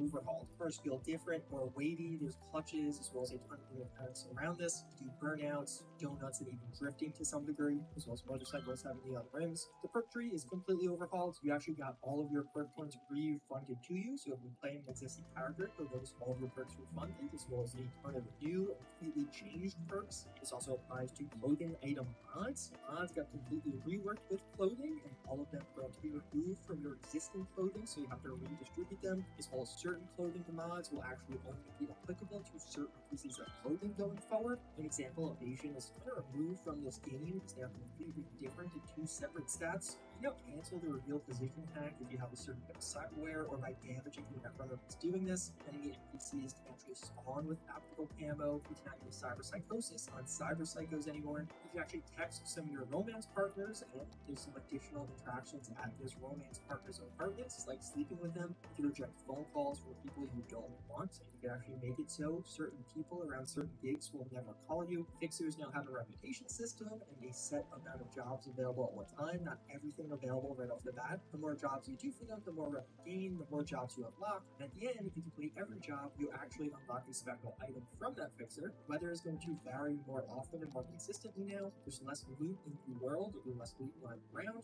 as well as they're actually dropping support for the NVIDIA 700 series of GPUs and Windows 7. Windows 7 support drops on June 15th. That's really just some of the big stuff. There's actually a lot more. There's some stuff we've seen in the gameplay that I want to further investigate as I get into this, as well as there's actually a bunch of secret interactions. Even just in the patch notes, they mentioned how some of these secret interactions or quests added won't be on the old gen console. So seemingly they were somewhat meaty that they couldn't be added due to the limitations on last gen. They're only on PC and next gen, as well as secret bug fixes. They mentioned how the bug fixes in the patch notes are not comprehensive, so even if the bug fixes look a bit smaller than they did compared to that epic one we got with patch 1.3, that might actually be reflective of reality. It'll take several days to test all of this. I'm going to have the full deep dive video on what patch 1.5 brings so that you will how good it actually is coming. Until then, to try us out, you can actually try it out for free for 5 hours if you want to. Hopefully you found this informative. Hopefully it gives you a nice overview of what is actually new, what is actually added, and what you should be trying out at least initially. But until next time, thank you all again for watching. I hope to see you all later.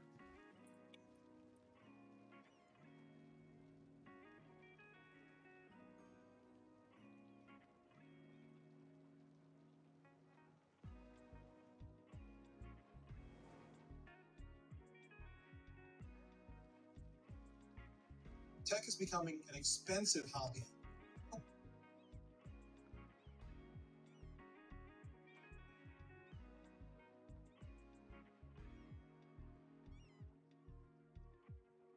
Skyscrapers are impressive engineering feats that are often the most visible buildings in the city by virtue of their height. Chicago and New York, where they first appeared in the late 19th century, skyscrapers have spread across the world, often going hand in hand with rapid development and growth in areas where land is limited. But while some cities have built the occasional tower, others have truly embraced building tall. Here, we count down the 5 cities with the most skyscrapers. There are 2 heights commonly used to define skyscrapers: 100 meters or 358 feet and 150 meters or 492 feet. Given that the height of skyscrapers is continuing to rise, we chose the higher of the 2.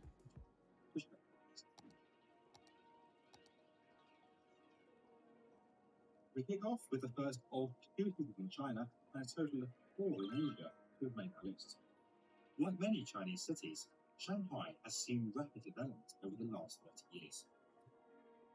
Although the first tower over 150 meters, the Jinyan Hotel, was not built until 1988, the city is now home to an incredible 141 skyscrapers. This massive high-rises includes the Shanghai Tower, which at 632 meters is the second tallest building in the world. With 11 further skyscrapers currently under construction, we expect to see Shanghai continuing on this list. With 145 skyscrapers, Tokyo just edges Shanghai and becomes the second Asian city to make that countdown. Another late starter, Japan's building capacity restricted height of buildings maximum to 31 meters or 150 feet until 1963. Shortly after this law was dismissed, in 1968, the first 36-story modern office skyscraper was completed. The building, the tallest in Asia at the time, ushered in a new wave of high-rise construction, and skyscrapers have flourished in the city since. In recent years, no city has seen more of a construction boom than Dubai. The incredible rate of development is clearly demonstrated by the fact that the first skyscraper to be built in the city was completed less than 20 years ago, in 1999.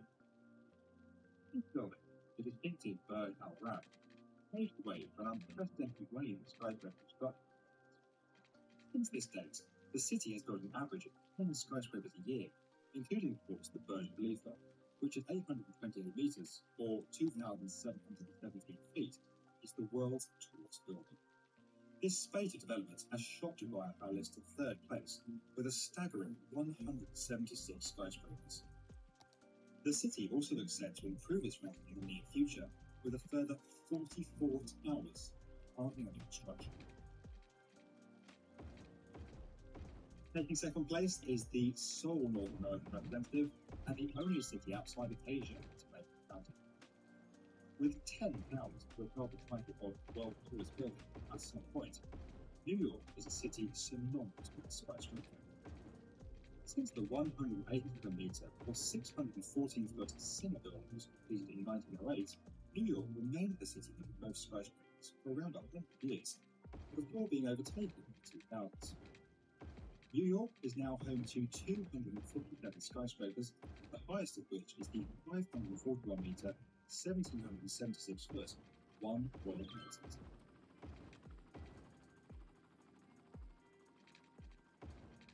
Topping our list with 60 skyscrapers more than any other city is Hong Kong. Hong Kong's unique location, bounded by a harbour and steep mountains, puts suitable land premium and creates a potent environment for the development. The building of Jardine House in 1973, the city's first skyscraper, picked up a trend that has continued at pace to this day. Construction peaked in 2003 when an astonishing 57 skyscrapers were completed in the city in a single year. This rapid spate of building in the early 2000s led to Hong Kong overtaking New York as the city with the most skyscrapers. and today there are an incredible 317 structures in the city. To put these numbers in context, it's worth looking at the position of some other global cities.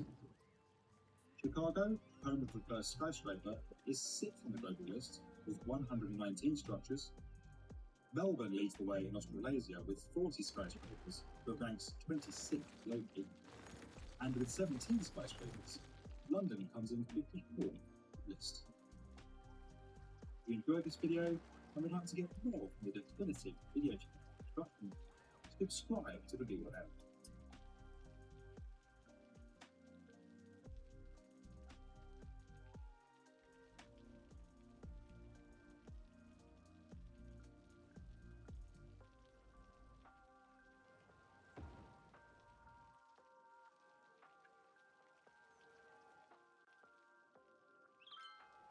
Skyscrapers have come to define cities. But the vertical urban landscapes we are familiar with today were in fact enabled by an engineering and construction rivalry between two of America's largest cities that stretches back almost 130 years.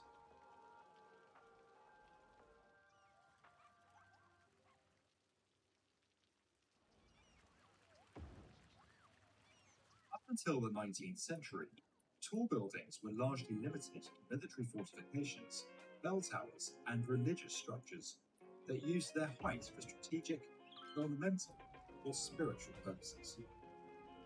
With land more freely available and stairs as the only means of vertical access, there was little to drive the construction of high-rise structures.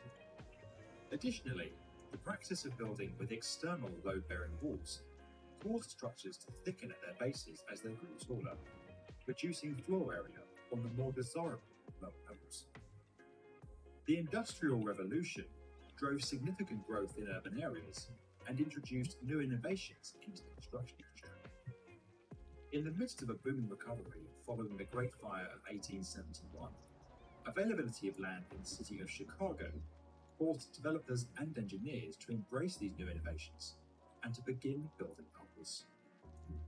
The result was the Home Insurance Building, a 10-story structure completed in the late 1880s that became the world's first skyscraper. The building was the first tall structure to be supported both internally and externally by a fireproof metal frame. Engineer-architect William the Baron Denny hung lightweight masonry walls from the steel structure, reducing its weight by 2/3 as compared to an equivalent stone building. He also incorporated a hydraulic elevator, greatly improving vertical access. Seen as a modern wonder, the principle employed at the Home Insurance Building quickly became a favoured design technique in Chicago. By 1893, the city was home to 12 buildings that stood between 16 and 20 stories tall, including the 302-foot, 92-metre Masonic Temple, which, upon the removal of the Board of Trade Clock Tower, was the tallest building in the city between 1895 and 1899. Fighting for dominance with European markets and experiencing a tripling of its population between 1840 and 1870, New York City saw Chicago's vertical progress as a solution to the challenges it faced. New York's planning authorities approved the use of metal frames in 1889 and allowed the 11-story tower building to be built, paving the way for numerous other high-rise structures across the city, though notably much more modest in height than those found in Chicago. As America's cities continued to boom at the end of the 19th century, it seems that Chicago was destined to lead the nation in skyscraper construction. However, public opinion around these large, dense buildings was steadily turning, fueled primarily by the significant shadows they cast across urban areas for long stretches of the day.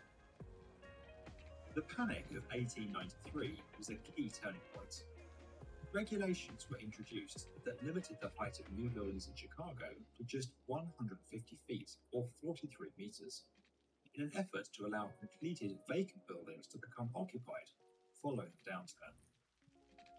In 1895, New York City finally outbuilt Chicago by just 1 foot, with the 303-foot, 92-meter American Surety Building, You've got to go Expanding big. 20 stories That's to why on our completion, cameras are the a biggest further on the 5 market. levels were Our added shutters during are the renovation loudest. works in Our the early lights the 1920s. longest. Cameras aren't paperweights. They're tools. Tools used to create.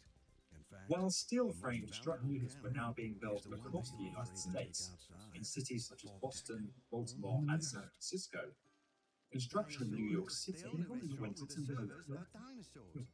With Chicago's type restrictions in place, New York began to pull ahead. A pterodactyl is serving you teriyaki. The brontosaurus 1902 is saw the serving you completion chili of the dogs. iconic Every Flatiron dish Building. is an archaeological Rising find, from a like unique our triangular spaghetti, site, our the tower could Rinkenberger not have been Rex, built or without the the use of pile of steel frame. crumbled sticky brownies, adventures In in 1908, the Dino 186-meter Singer building joined the skyline and became the world's you can tallest dine building, in or a title that would dine go on to reside in Manhattan for well over half a century. Within a year, Metropolitan Life Insurance Company completed their 700-foot, 213-meter tower and took the title from the Singer building. The MetLife Tower then remained the world's tallest until 1913, when the 791-foot Woolworth building completed. As in Chicago, concerns around shadowing and buildings began to be raised by the public, particularly following construction of the fast Equitable Life building in 1915. Rather than limiting the height of buildings as Chicago did, New York City's planning authorities instead passed the 1916 zoning resolution, requiring setbacks of structures to preserve light at street level and improve air circulation. This resolution gave rise to the famous tapered skyscrapers we see in Manhattan today, and became the blueprint for the regulation of skyscraper construction around the world.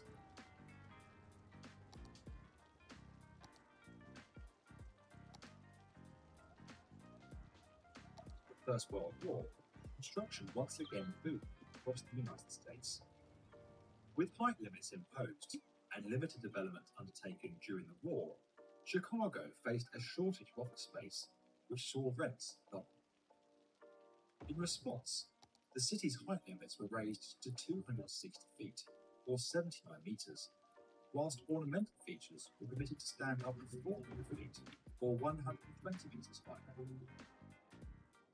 This period saw construction of the 468-foot, 134-meter Wrigley building and the 568-foot, 173-meter Chicago Temple.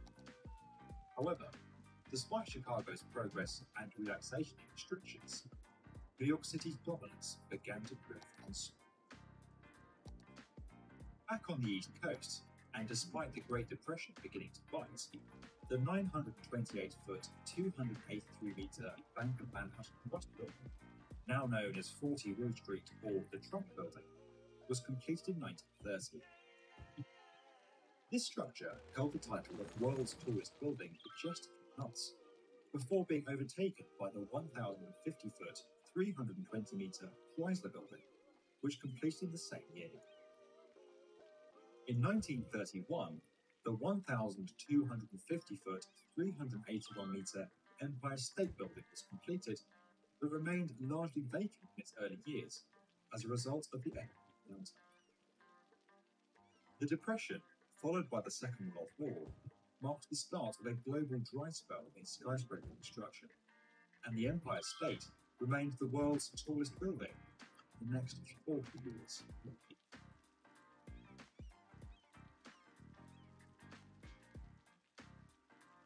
While the race between the two cities stagnated during the 1950s and early 60s, new building techniques began to emerge that allowed for the construction of even taller skyscrapers.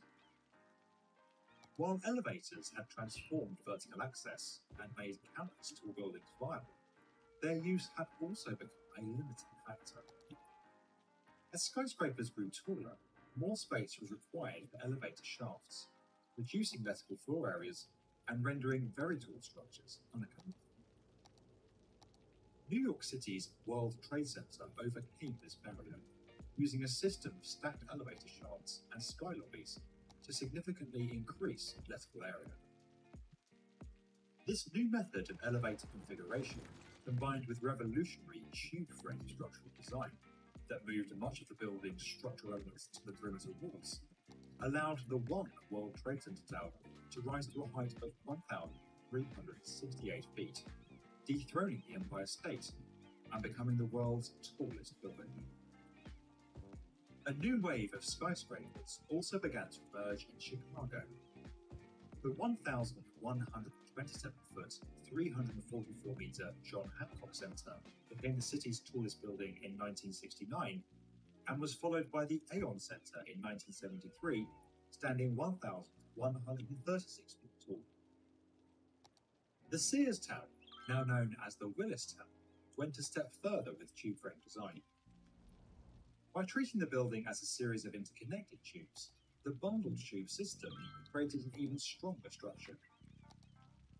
Completion of the 1,451-foot, 442-meter tower in 1974 moved Chicago back ahead of New York and saw the title of world's tallest building return to the city for the first time in almost 90 years.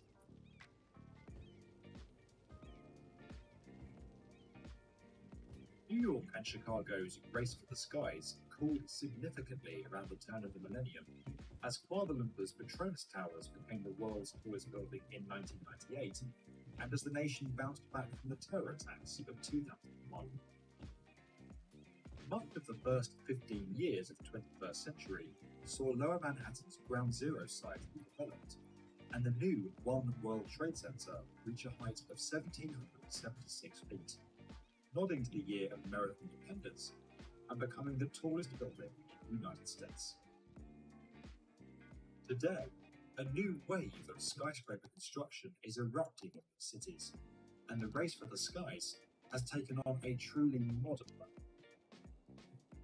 For all the taller structures that now define our urban centres around the world, almost everything is owed to the engineering and innovative breakthroughs that came out of the passionate competition between Chicago and New York.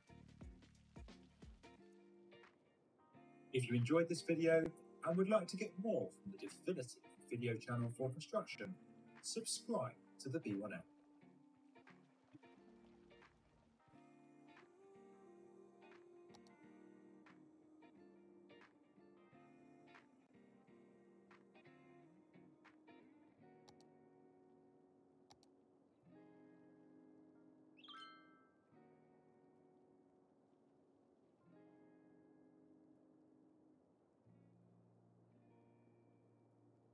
With more super tall skyscrapers currently under construction than were built in the entirety of the previous century, New York City's skyline is changing like never before.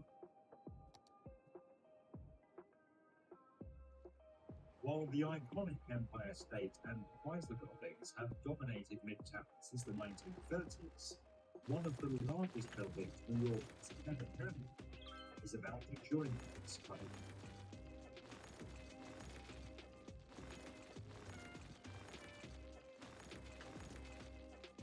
Conceived as far back as the early 2000s, the developers of One Vanderbilt began purchasing buildings adjacent to Grand Central Station with plans to construct a major new office tower on the block bound by Vanderbilt and Madison Avenues and by 42nd and 43rd Streets. Having been postponed by the onset of the global financial crisis in 2008, plans for a commercial skyscraper, 1,300 square meters of redeveloped pedestrian space along Vanderbilt Avenue, and substantial improvements to the Grand Central Terminal Transit Network were first unveiled in 2014. Designed as a modern take on New York's famous tapering skyscrapers, One Vanderbilt carefully responds to its surrounding context, while respectfully paying homage to the skyline that it joins. While many of New York City's historic skyscrapers tapered through setbacks that allow natural light to reach street level, One Vanderbilt streamlines this concept with tapering shear walls that rise as four uninterrupted forms. These elements culminate in a breathtaking sight. Rising 427 meters above street level, The tower will stand taller than both the nearby Chrysler Building and the Empire State, and upon its completion, will contain one of the city's highest outdoor observation decks. One Vanderbilt achieves its height by purchasing air rights from a number of surrounding properties and effectively stacking them onto its site. Despite the building's height, the tower will contain just 58 habitable floors, far fewer than other skyscrapers that are comparable in size. This is due to substantially high story heights throughout the structure, which range from 4.5 to 6.1 meters, considerably above average.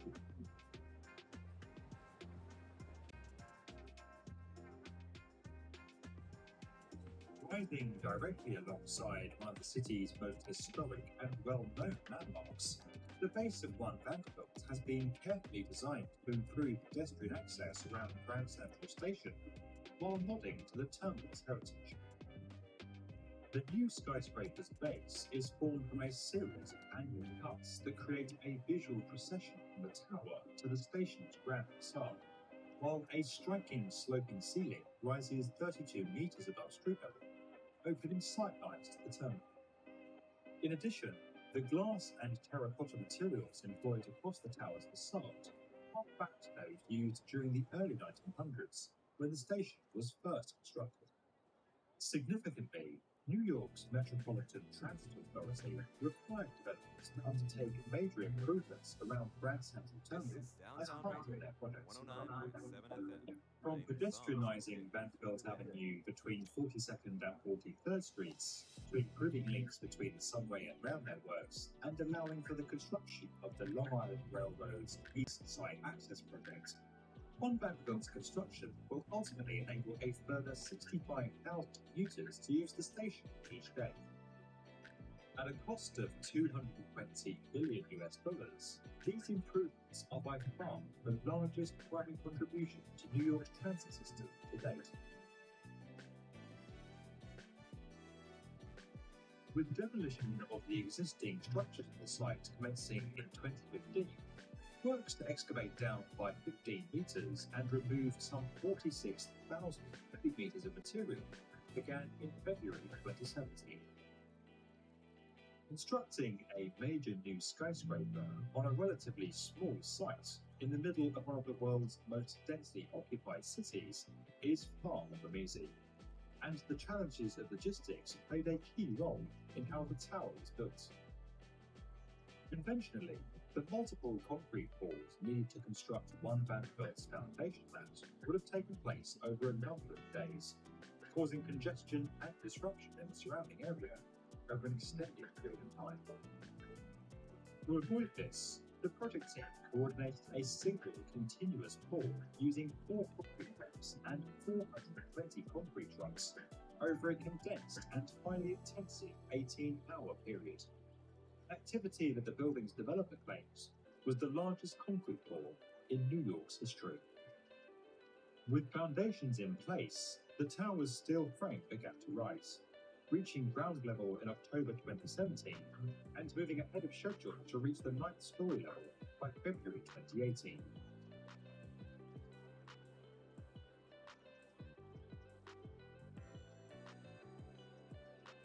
Unlike the construction of most skyscrapers, where the concrete core rises at the head of the building's perimeter structure, One Vanderbilt steel frame, floor place, in fact progressed first, a common building technique in New York City that has its roots in how different trades used to interact with sites. However, forming the tower's core after the steel frame had been erected created further logistical challenges, with the core's formwork needing to be small enough to navigate through the steel structure to the core's location. After careful planning and with approvals in place from city authorities, formwork systems manufacturer Perry delivered One Vanderbilt's core forming system under the cover of darkness to avoid disruption. With the initial core walls pulled, Perry's ACS Core 400 formwork system was maneuvered through One Vanderbilt's steel frame. Perry's system creates a safe environment for those working on the floor and has the ability to self-climb the structure as it rises, avoiding the need to schedule time with the project's cranes, which are always in high demand on skyscraper sites. As each story of the core is completed, Perry's innovative climbing sequence transfers the load of the formwork system from the upper working brackets, shown here in red, to the lower climbing brackets, shown in yellow. Hydraulic jacks, shown in green, then push the entire system up to the next level. The red working brackets are secured to embedded anchors in the net core. The load of the core system is transferred back to the red brackets. Then, the yellow climbing brackets are released, and the hydraulic jacks bring the lower deck up to join the rest of the core system. This sequence is repeated to the very top of the tower. Once completed, the core system is dismantled and lowered down the structure by cranes, either externally or through empty lift shafts. The cranes themselves are eventually removed by other cranes or self-disassembled. One Vanderbilt's taper mean that several elevator and service shafts within the core do not extend the full height of the building. Perry's system is designed to be easily reconfigured as it rises, reflecting this element of the core design.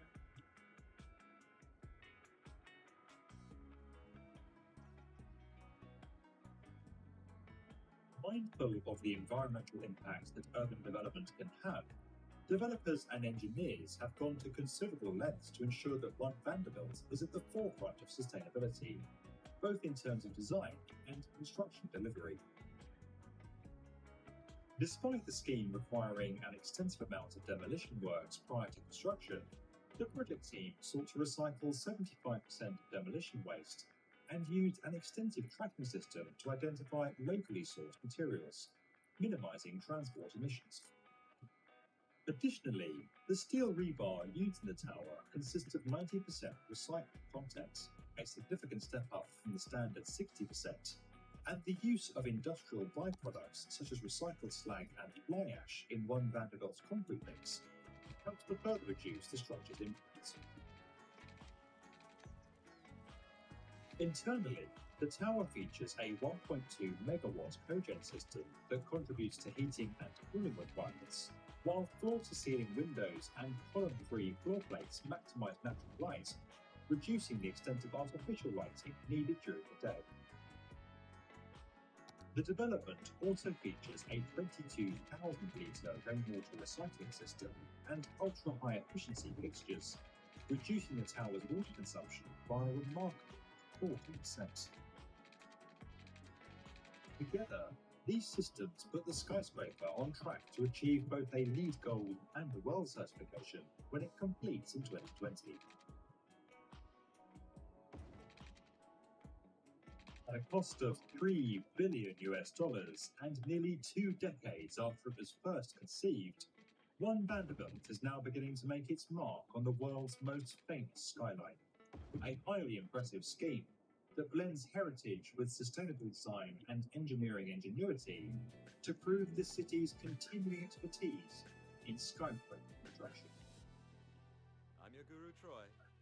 If you enjoyed this video and would like to get more on the Definitive video channel for construction, subscribe to the V1M. Fame and fortune? That hot red sports car?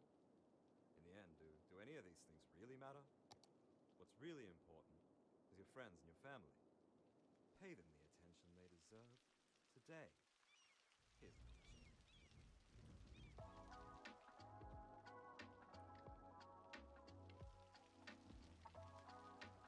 When it first opened in 1913, the 241-meter Woolworth building in New York City was the tallest skyscraper in the world.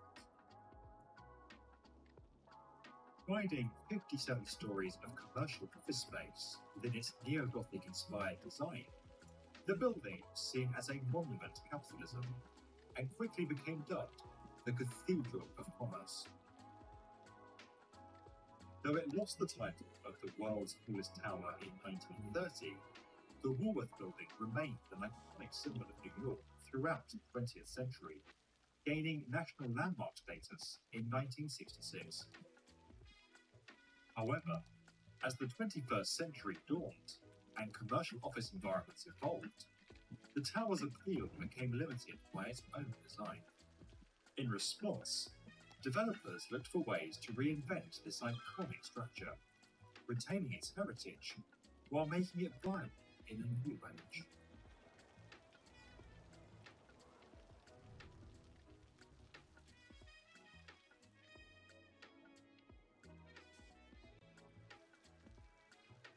When skyscrapers first rose to prominence, they were widely seen as symbols of corporate power, with executive management occupying the uppermost floors in a literal statement of hierarchy, continued for much of the 20th century. But in the early 2000s, corporations began to move away from this vertical segregation of departments, and instead embraced more open layouts, where employees could interact and engage with their teams. While the original design of the Woolworth building was revolutionary for its time, its narrower upper floors were not able to meet the demands of modern-day commercial tenants seeking these new open-plan layouts. In 2012, as the world recovered from the global financial crisis of 2008, Alchemy Properties purchased the top 30 stories of the Woolworth building, with plans to convert them into luxury residential apartments, a commodity that was becoming highly sought after in Manhattan. Consisting of 33 units, including a 5-story castle-in-the-sky penthouse worth $110 million, the Woolworth residences were set to become the most expensive in the downtown area. While numerous high-rise residential projects were under development across the city, primarily in the Midtown area that would later become known as Billionaires Row, the Woolworth building stood out for its historic status and intricate neo-Gothic architecture that couldn't be replicated elsewhere. However, the unique structure presented the development team with unique challenges that other new build schemes were able to avoid.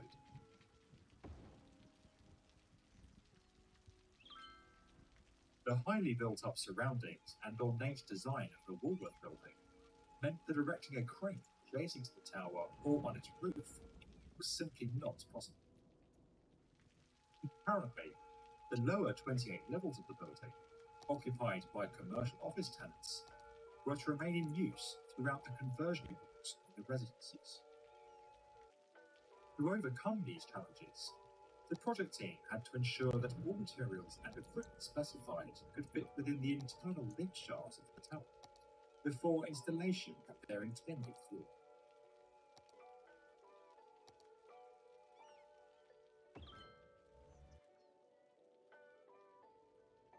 With the Woolworth residences occupying the upper levels of a commercial building, the need to separate residents from office tenants was a primary concern for developers. Before works to create the apartments could commence, suitable access had to be secured. Whilst a dedicated new entrance lobby off Park Place was one step, transporting residents upwards proved considerably more complex. The highest office floor on level 28 of the tower was only accessible by 3 elevators, all of which were housed within shafts that extended up to the 49th floor. These needed to be moved to create dedicated access for the residences and separate access for the offices, avoiding the need for elevator cars to be shared between office tenants and residents. However, with the commercial areas of the building remaining occupied during renovation works on the upper levels, only one elevator shaft could be taken out of service at any one time. As such, all work to move the elevators and their associated mechanical plant had to be undertaken out of hours when the offices were not. As early elevator systems were much slower and smaller than their modern-day equivalents, many older skyscrapers typically have an oversupply of elevator shafts as compared to new structures. Following numerous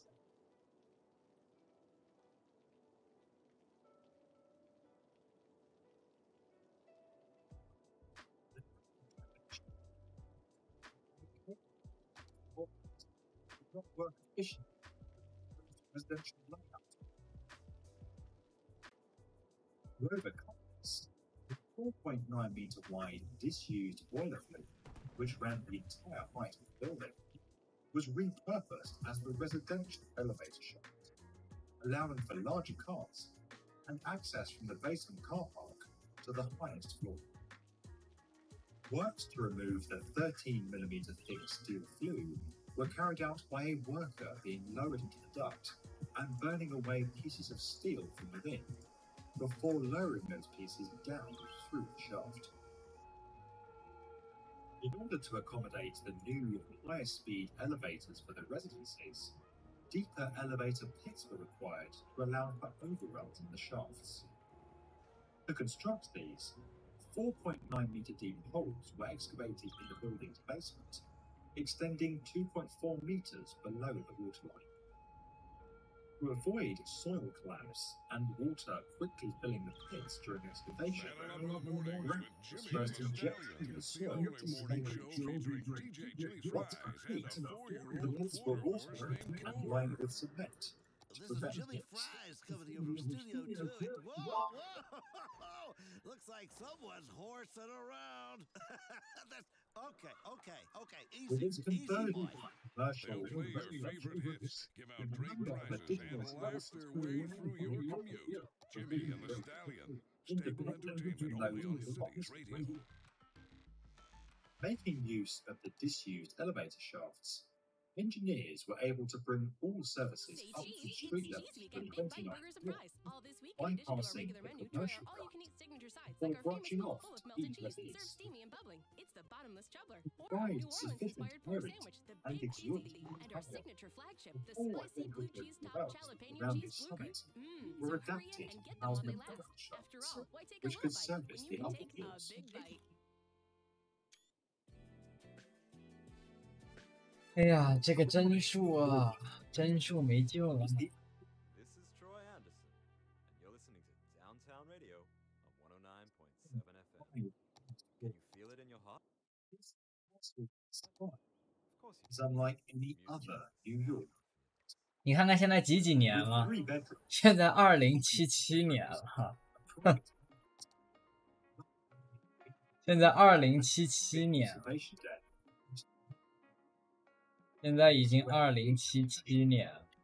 the penthouse was marketed at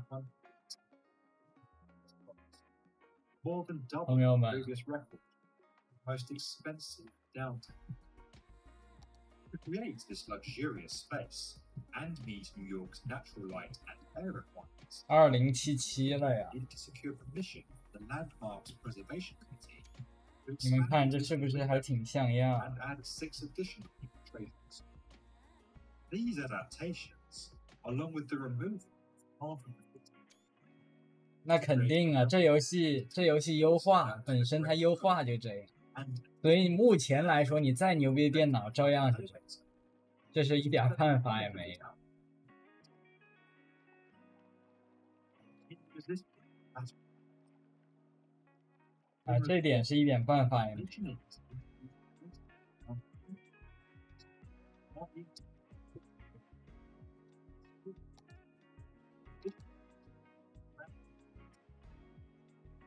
As our living habits, 哇，它这个航线有点危险啊，朋友们，它这个航线， it is tempting to overcome challenging issues with outdated building 它 stock, 这航线直接从我的楼之间穿了过去，真的看着有点恐怖。 but with growing respect for our built heritage and increasing awareness of adaptive reuse of our structure, stands as a prime example of how history can not only be retained, but brought forward into 哎呦操，森林大火都烧成油田 If you 了都 enjoyed 都 this video 靠， and would like to get more 哇， Unity video channel for construction, 没有人管管。 the B1 app.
2077年。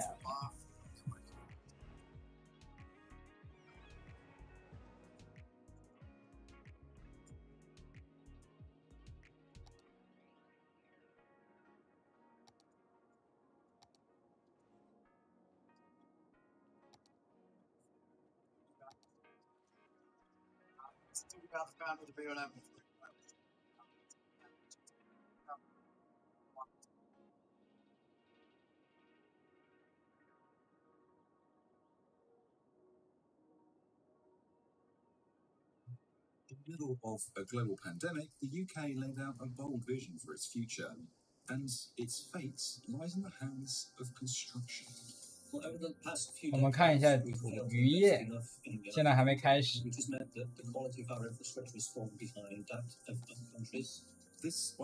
邮政局还没建。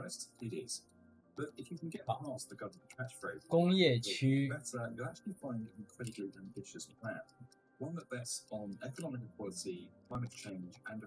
公园维护。旅行吸引度。这边完全是指旅游业、交通路线、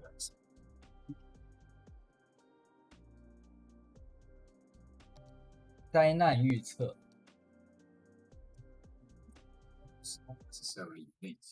咱们这么久什么灾难都没有遇到，你们说是怎么回事呢？But the UK is the first major economy to say this. 哎，为什么呢？对。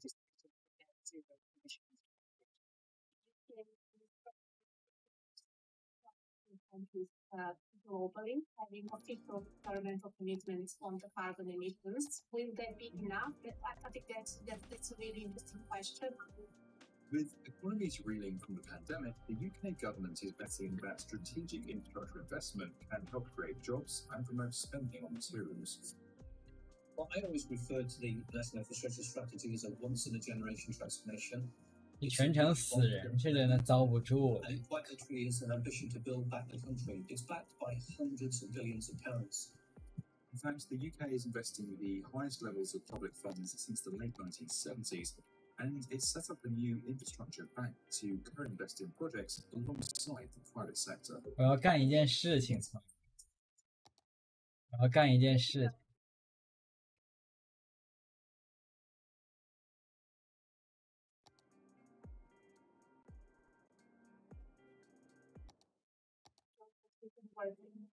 我要干一件很坏很坏的事情。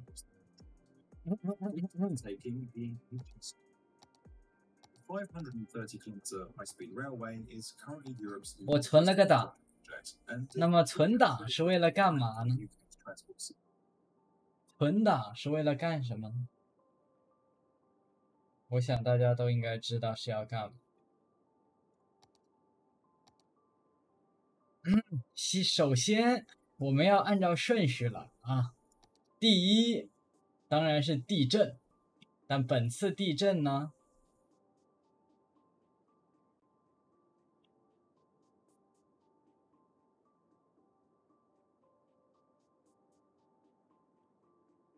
地震配上海啸，对不对啊？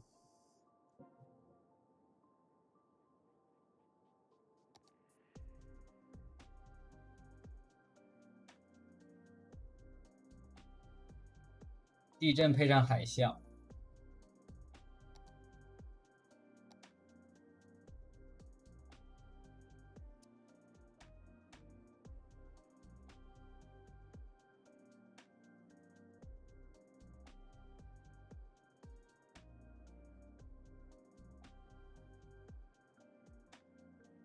整点那个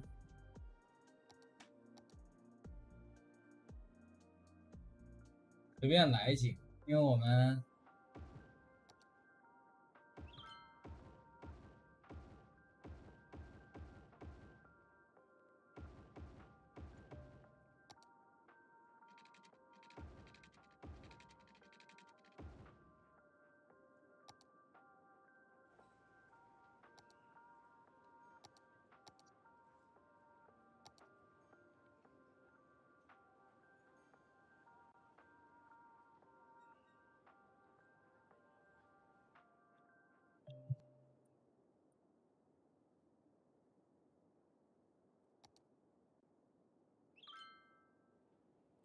他们还在比篮球赛呢，他们完全不知道要发生什么。我们的市民们完全没有意识到要发生什么。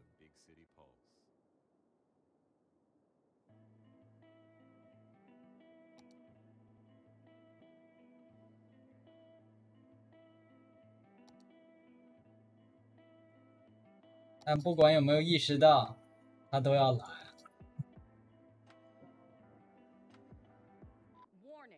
来了。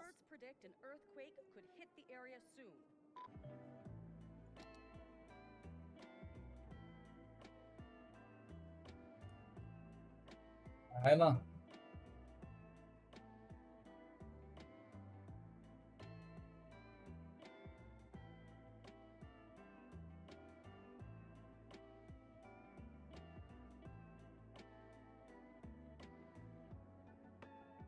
疏散。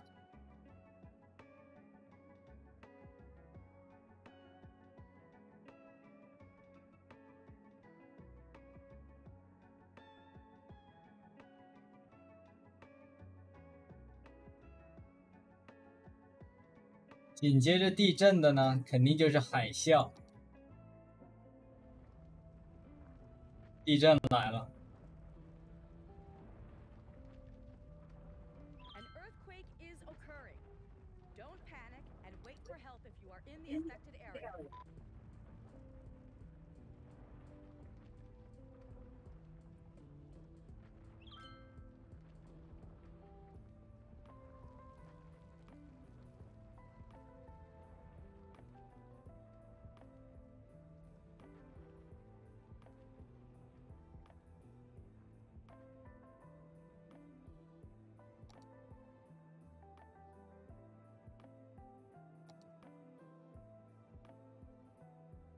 第一场。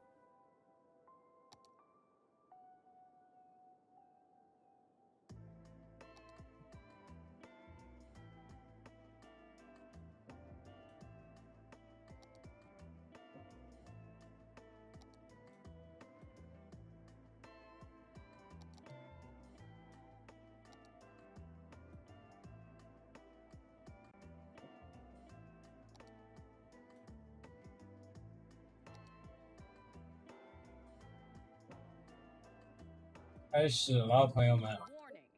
Experts predict an earthquake could hit the area soon. 第一场，然后紧接着就应该是海啸。这些市民现在还一个个当没有事人一样，还在这里过着自己平常的生活。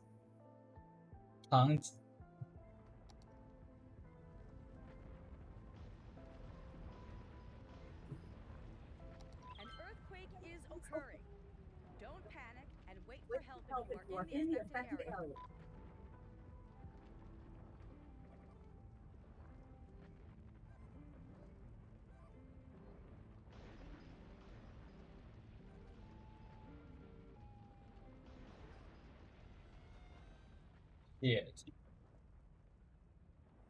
area.5.5级。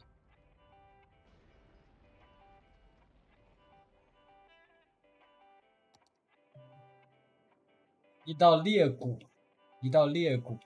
我的救援直升机呢？救援直升机来了。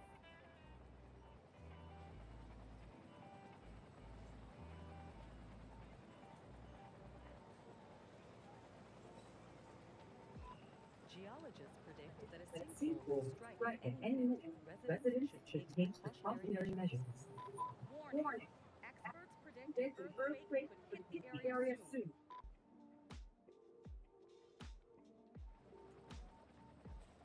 Astrologists report that a devastating meteor will strike the city in the near future. Residents should seek shelter immediately. 发现幸存者。哇，又开始了。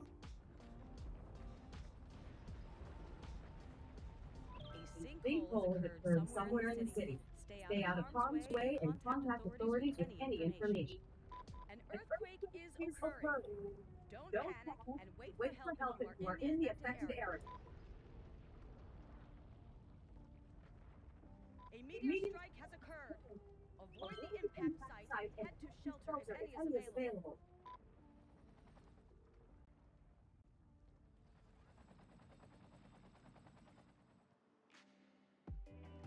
耶！我去，这个船，它居然还在。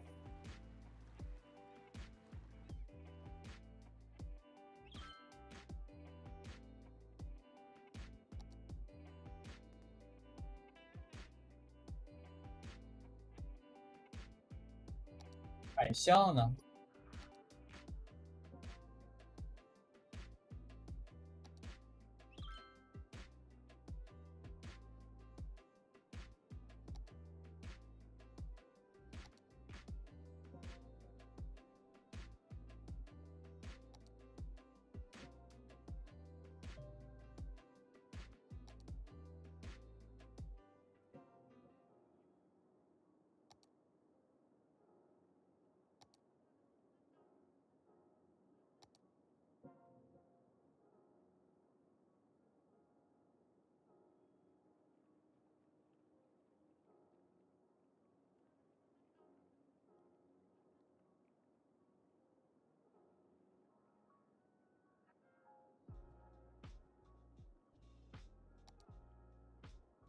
一片混乱。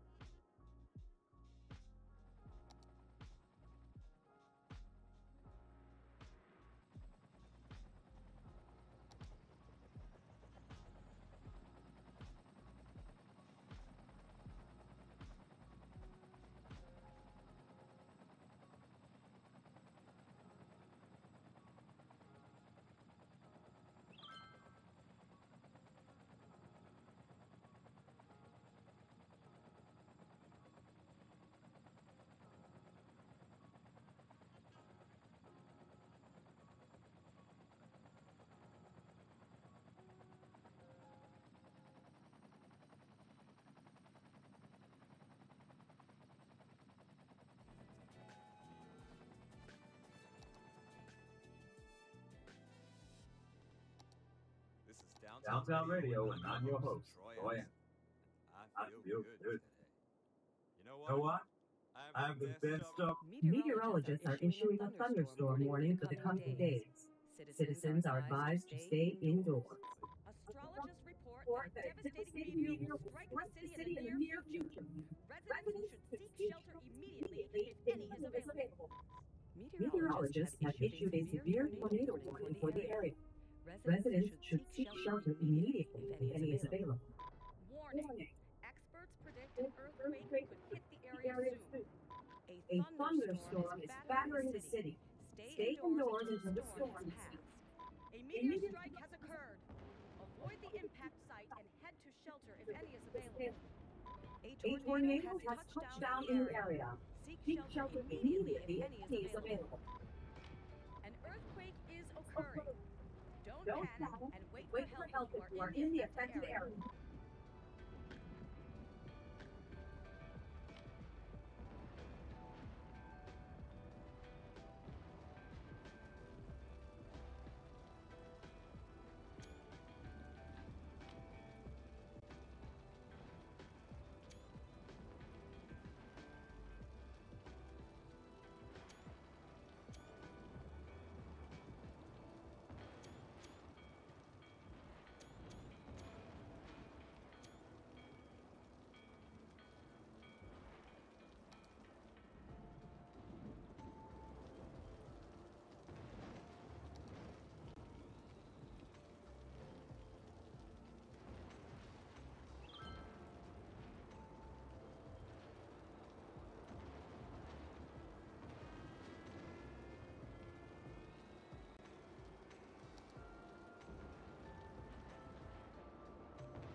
还放烟花。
A tornado has touched down in in the area.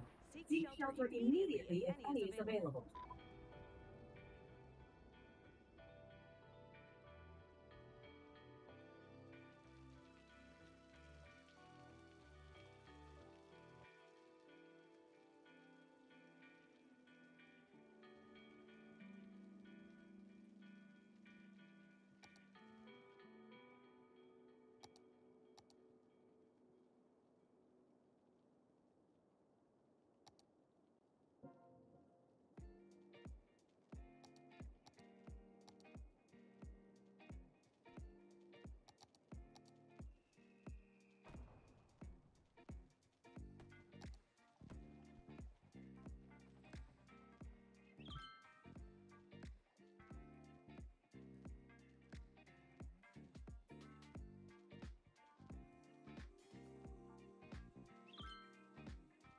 Astrologists report that a devastating meteor will strike the city in the near future.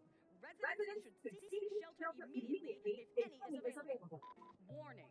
Experts predict an earthquake could hit the area soon. Geologists predict that a sinkhole could strike at any minute. Residents should take precautionary measures. Meteorologists are issuing a thunderstorm warning for the coming days. Citizens are advised to stay indoors.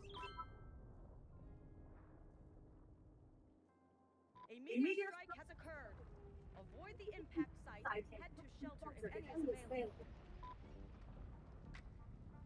An earthquake is occurring. Don't panic and wait for help if you are in the affected area. A sinkhole has occurred somewhere in the city. Stay out of harm's way and contact authorities with any information. A thunderstorm is battering the city. Stay indoors until the storm has passed. Meteorologists have issued a severe tornado warning for the area. Residents should seek shelter immediately if any is available.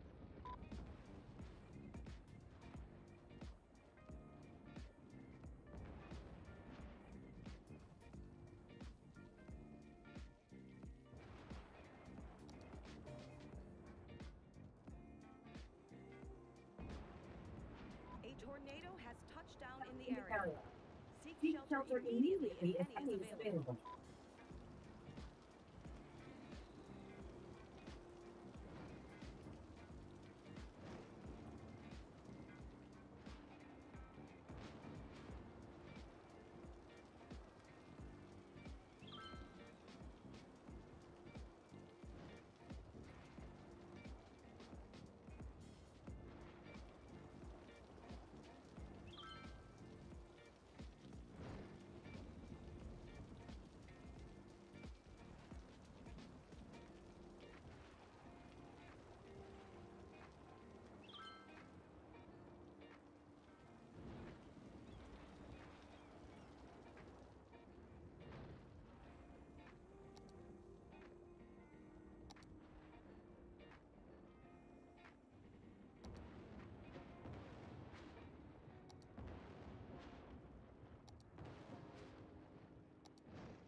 in the near future.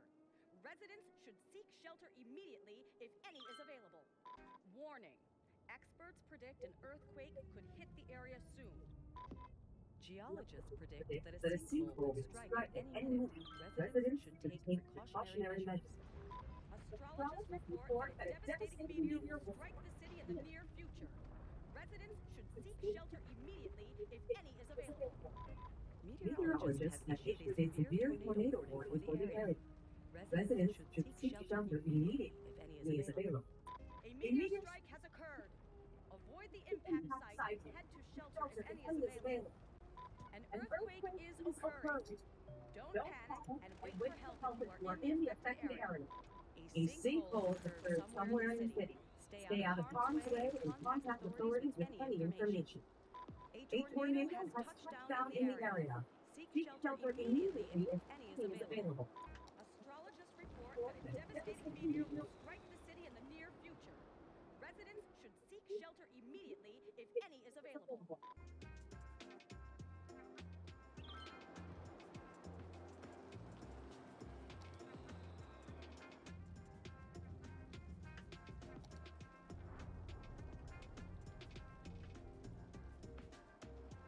A meteor strike has occurred. Avoid the impact site and head to shelter if any is available.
好，今天就播到这儿。